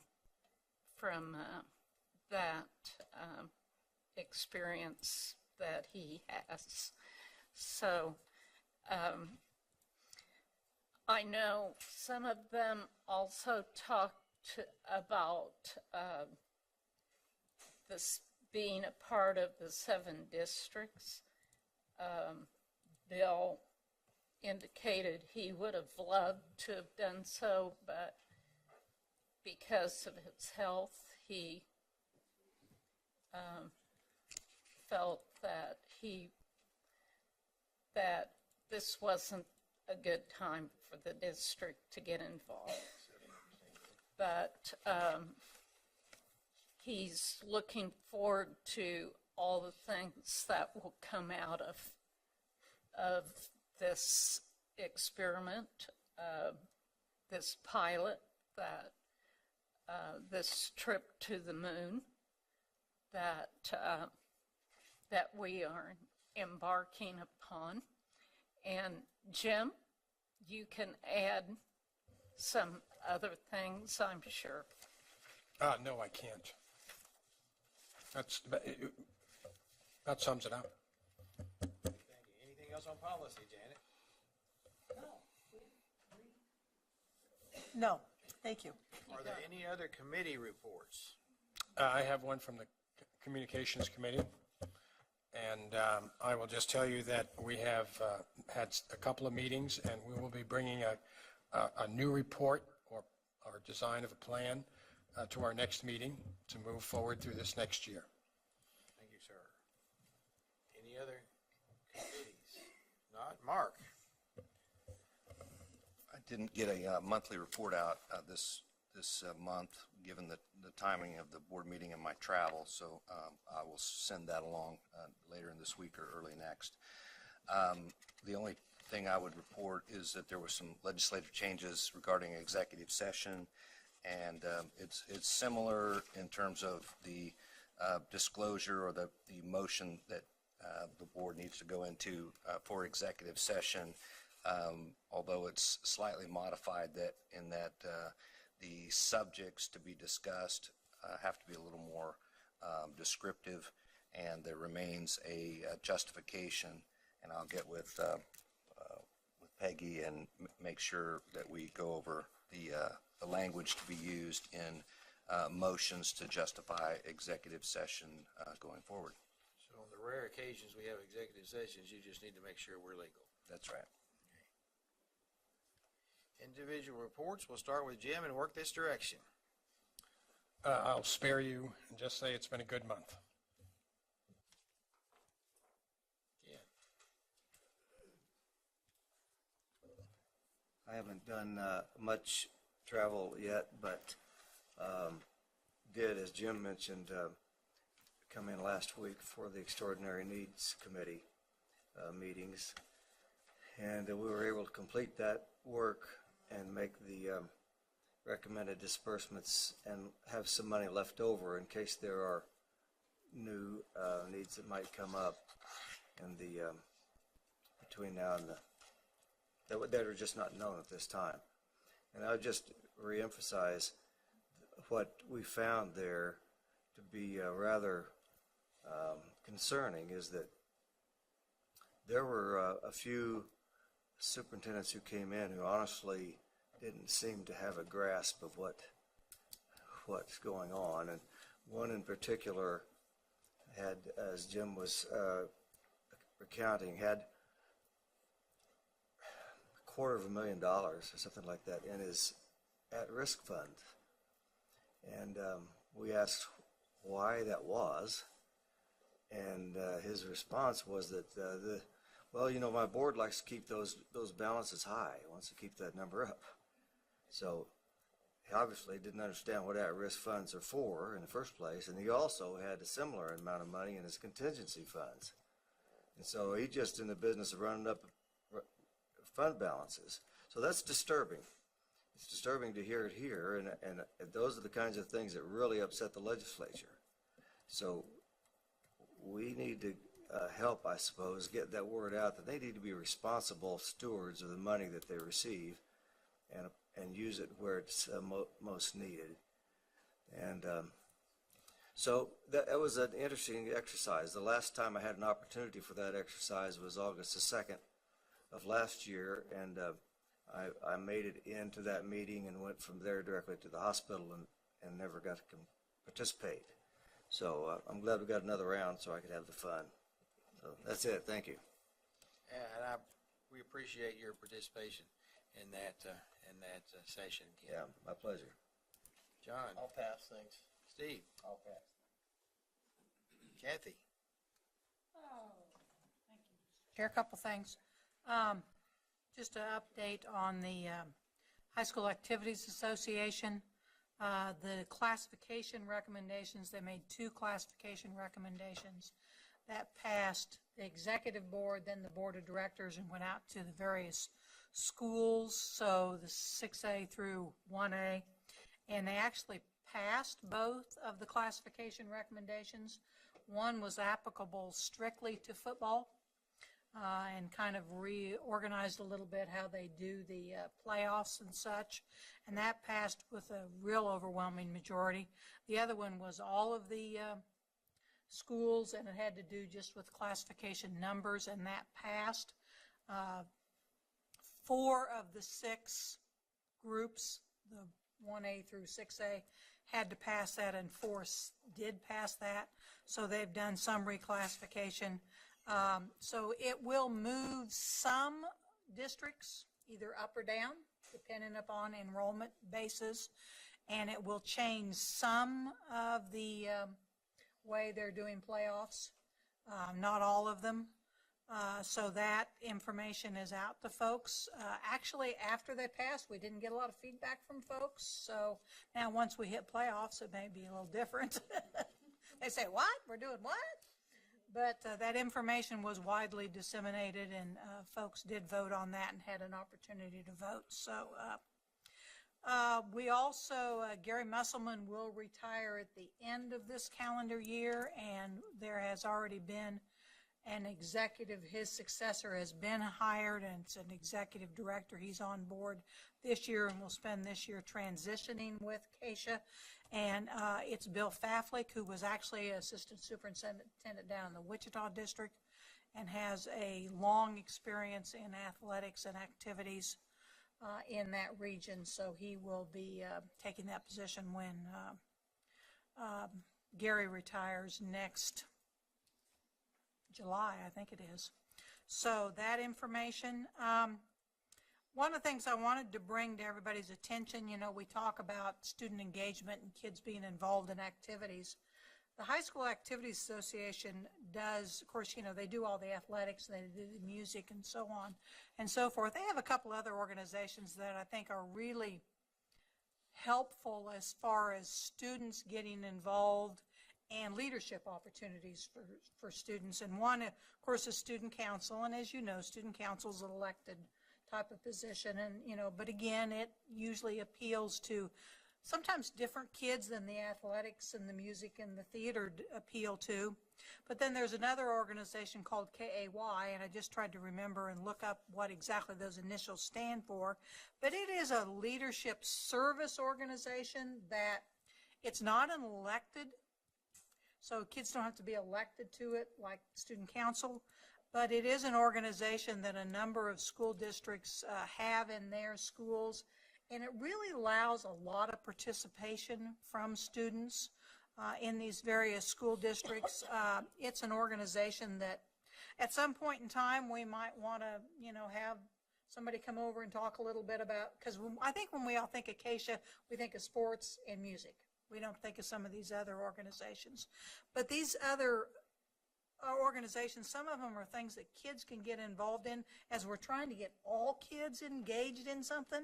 Some of these are some organizations that I think could really be beneficial to a lot of our students who maybe aren't athletes, or they're maybe not musicians, or they're maybe not interested in theater, but they could do some other activities, or they're maybe not debaters, or so on. So I still think there's a couple other organizations. It might be helpful for us to hear about that at some point in time. So that might want to be a future agenda item, is to kind of hear some of the other things that Keisha has, again, other than what we think of they typically have. They did just have the annual conference for all of the High School Activities Association, and Gary Musselman just completed the year as the president of the National Federation group, so he was kind of doing double duty this last year. So he did a nice job at the conference and helping to promote the activities of all High School Activities Associations. So that was a good conference that was well attended, and really talking about the number of children across the country that are involved in activities. And we should really be proud of the state of Kansas and the things that we do and the things we provide for kids. Can we always do better? Yes. But I think there's some real nice things that Keisha's doing that really dovetail nicely with our vision and what we've got as far as some of those things going on. So that's kind of the Keisha update.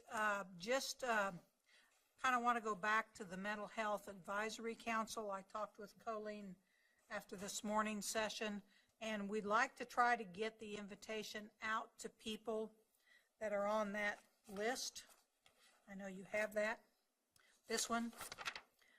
So if at all possible, if you could get your recommendations to me by the end of the week, I'd like to visit with Colleen and kind of come up with who we're going to invite for these various areas. I know that's a really tight turnaround, but I think it's really important that board members get suggestions in.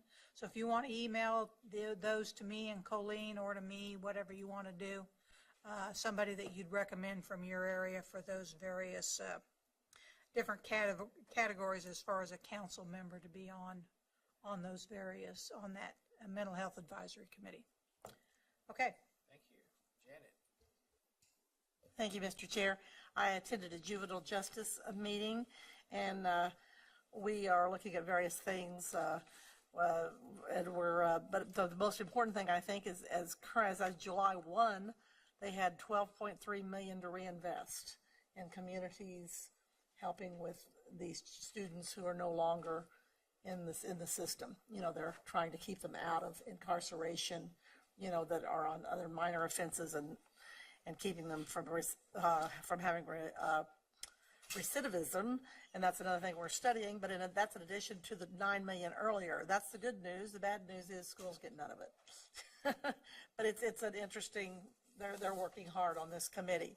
Then the other one I attended was KSDE, Environmental Education, and I just wanted to tell you they're working. Of course, they're doing all kinds of things to help teachers with things to help them in their classrooms to promote environmental education. But also the Topeka Water Festival will be September 21st at Garfield Park, if anyone's interested in going to that. That's a real fun thing to do. And then lastly, I wanted to tell you that I did attend the School for the Blind. Is 150th anniversary this year, and it was really quite a deal, and they had a nice program in the afternoon, and then a really nice dinner at a theater that actually I attended as a child. It was kind of exciting for me because my great uncle even worked there, and I don't know whether to this day if he was an usher or a custodian or manager, but when I would go there, he'd come sit by me and go to sleep. I remember that, you know, so I have no idea. But anyway, but that was really great. And then also the School for the Deaf and the Blind both, I don't know whether you know it or not, but they just received Amazon from Gardner and Amazon from Kansas City, Kansas, donated over $10,000 worth of STEM equipment and technology to these schools. And the one in KCK hasn't even opened yet. And here they are, and Gardner's just opened, and I think that's really quite a wonderful partnership, you know, that we're having, and thank you, Amazon. I think that's wonderful. And the last thing I wanted to say is very personal, but I thought it was something you might be interested in. My granddaughter, I'm very proud of, who graduated this last May, was she went on the Ambassador for Music. She was in the Ambassador for Music program that toured Europe. And she just got home last week, and she came and visited with me yesterday. And they went to about 5 or 6 countries. I can't remember it. But she said what the neatest thing to her was they performed in each of these countries. She said, and the Europeans were just in awe. And they came, and they were so excited about seeing these young people play, and play well, because they do not offer music in their schools. And so if you want to learn music in Europe, you go take it probably usually when you're an adult, but very few young people have music. So I thought that was kind of exciting to know, you know, but I mean, she had a wonderful trip, but other than that, I thought that was exciting. Thank you. Thank you. Sally. I played grandma. That's all I've done. But I have a question for Kathy on your report. Is this K like what we used to have as K and K-ettes? And K was at one time just for boys. Yes. Now it's co-ed. Okay, I just wondered.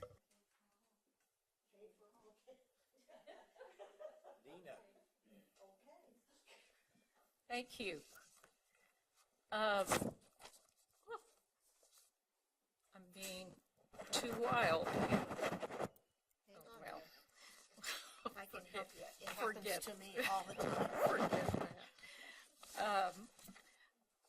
I have been asked to be a member of the board of a new I guess you could say, organization. It's actually a literacy center, the Kansas Masonic Literacy Center, that's going to be at Emporia State. And what their mission is to provide service and support to learners from birth to adulthood throughout the state. And it will be, there will be services and support that will be provided to local communities as outreach, as well as there will be services housed at the literacy center itself.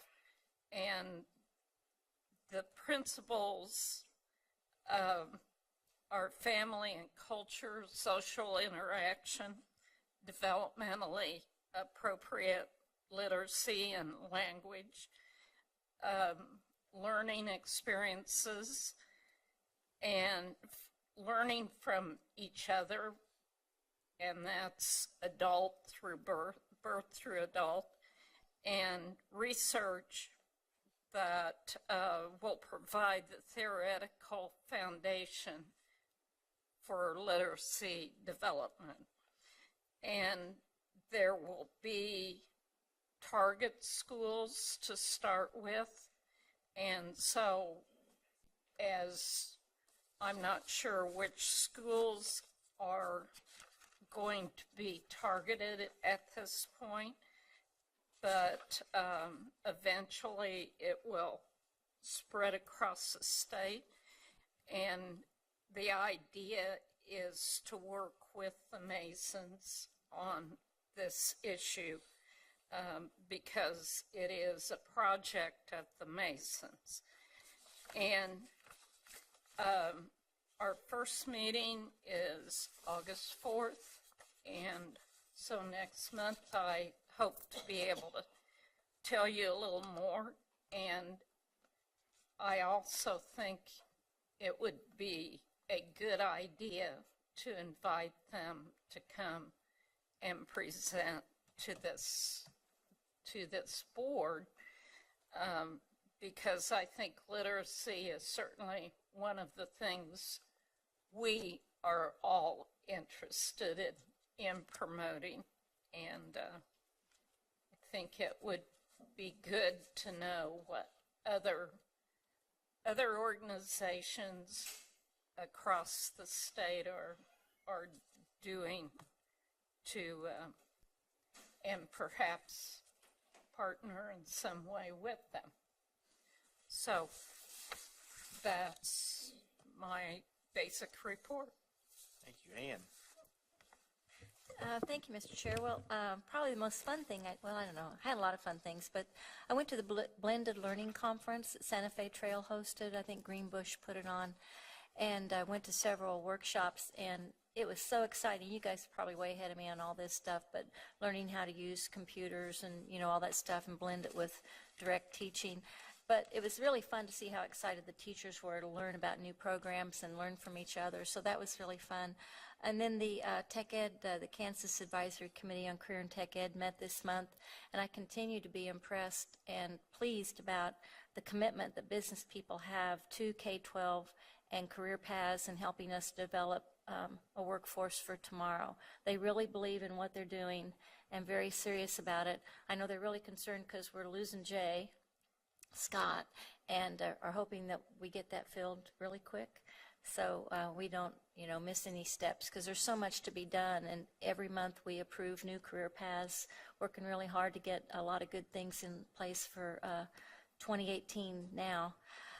So that's always good, and it was really fun to have Eddie back on board with the. If you guys haven't been to the Workforce Summit that we have that they host in January, you know. You should try to go. No, it's here. It's here at Manor Conference Center. It's usually this, it may be when we're in town next week or next year for our meeting. anyway, they have business people from all over the state and a lot of secondary. And I said, Eddie, what happened? Why isn't K-12 here anymore? Why don't we have something on showing them what our career paths do? So next year, we are going to be there with a big presence, making presentations, having tables, and we're also going to give an award again, as we did, I don't know, 10 years ago, for somebody who's really invested and has done a great job helping K-12 career tech ed. So we're really getting a vision of, making ourselves more visible, if you will, in front of the business community about what we're doing with tech ed. And I'm really excited we're going to get something going there again. And I think probably the only bummer I had this month was I went to talk to a local club. I'd been invited to talk about what the board was doing. I'd heard of this club before. It was Meets at the Country Club. I'm walking in, I go, oh, this is old money here. These are people from the community, established, and I thought they'd be so excited about what they were doing. But I was surprised how big a percent of them were really upset about how much we're spending on K-12 education. And I thought, oh my gosh, if these guys don't get it, because these are all educated people, if they don't get it, we've really got our work cut out for us to explain to people what we're doing and why it costs so much per kid to make it happen. And I think by the time we were done, most of them were fairly satisfied with what we're doing, how we're spending their money. I mean, they wanted it real simple. They wanted to know the average cost per school and the average cost per kid. And that's easy. We'll just multiply it by the kids and we'll give it to the schools and then we'll be done. And I said, well, which average kid are you talking about? The special ed kid that we have to take care of 12 months a year till he's 21 and it costs us $100,000 a year? Or my kid who did some sports and rode a school bus, or the kid who just walked to school every day and never had any help from anybody. I said, which average kid do you want an accounting for? And that's why we have factors in our funding formula. And they had no idea, what the funding formula was or what it was all about. So I just think, hopefully, I know you guys get out all the time, but we need to make sure we're listening to these folks, because educated people still don't get it. And we've got a lot of work to do. That's my report. Thank you. I attended the Teacher Hall of Fame, the National Teacher Hall of Fame in Emporia, which is always an exciting thing to do. Specifically, though, what I want to talk about is that I went to a reception that afternoon, and one of the people that was at the reception was Jerry Moran, and so we were visiting, and he again emphasized how much he appreciated the way he was treated when he met with us, and indicated that he was looking forward to continuing that relationship. And so I thought that was very positive. I also went to School for the Blind. Next week, there's a organization that is sponsored by the Association of State Legislatures, the NASB, and a coalition that is chaired by Bob Wise, who is the former governor of West Virginia, to discuss ESSA implementation in New Orleans. And I've been invited to participate in that meeting and actually present the Kansas vision in a section on how to involve community stakeholders. And so I'm looking forward to that, and I'm also looking forward to the point that it's not costing us anything. Somebody else is paying for that. So we will be tomorrow, as I indicated earlier, during our workshop session, I want us to discuss perhaps some misinterpretation of our vision and how we may want to address that. Otherwise, that's my report. At this point, we will discuss any additional travel requests. And I may attend on Friday the El Dorado budget workshop. I'm not sure about that. I'll let you know after it's over. But I need approval to do that in case that works out. Anybody else? Sally? Oakley on Thursday, this Thursday, for the budget workshop. Dina? All right. Looking on my calendar, the August 15th, Randy's going to be at Solomon for an in-service, and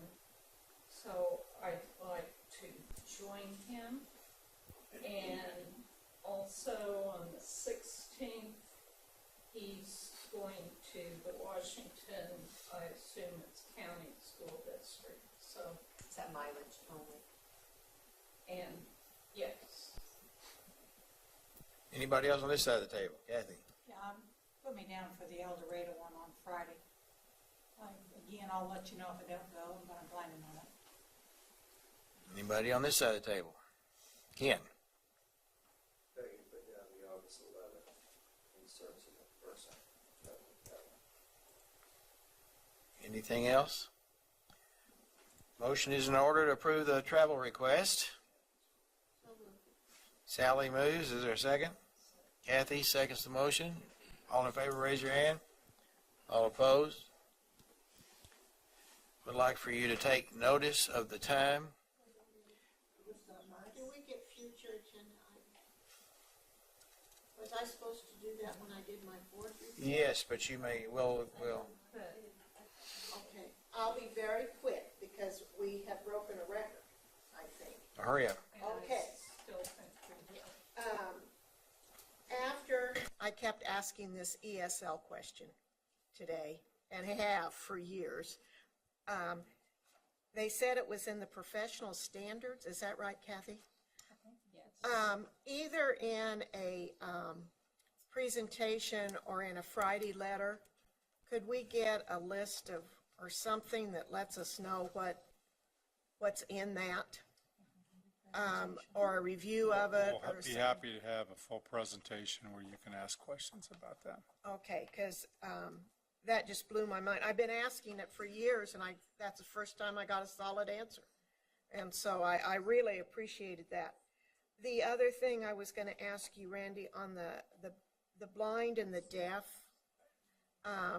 their reports, the schools of the deaf and the schools of the blind, I appreciated their reports. I wonder if anybody else felt like I did, that I'd like to have some, maybe more numbers, like how many students they've got, their in and out count.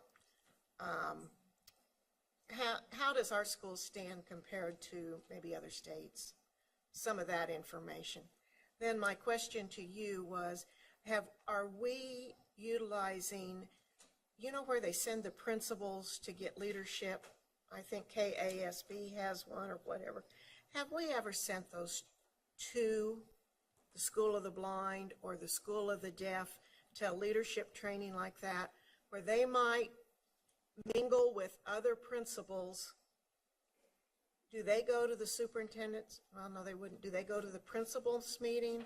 Do they ever interact with other principals throughout the state? So that communication. The answer is, I don't know. I can just tell you in the last 2 years, the superintendent did not participate in those activities, but there are many things that have changed. Well, I just thought, since they're new principals. The answer is yes, and those you may have seen. John was at the Impact Institute here in Topeka, and you will see Luann and John at more of those events in the future, including council superintendents. Well, I didn't know if we needed to give them some help. So thank you. And one thing that Ann brought up that I've been concerned with, and I don't know how we handle it as an agenda item or whatever, but, or maybe communications, I don't know. Somehow in the state of Kansas, we have lost that saying of your schools are the future of Kansas because they are directly related to economic development of your state. It was kind of what the KASB guy said, and Mark was saying. And with our new vision and everything, we should be pushing that. And I think the older people, you know, my dad always said, you know, if your education goes in the state, so does your state. And so somehow I'd like to see us do something in that area. So when we announce the 7 school districts next August, or next August, this August, next month, I think you'll be pleasantly surprised by some partnerships that you will see visibly here from the business and commerce area with support from the highest of levels. Okay, so we do have a push going on. Okay. Good.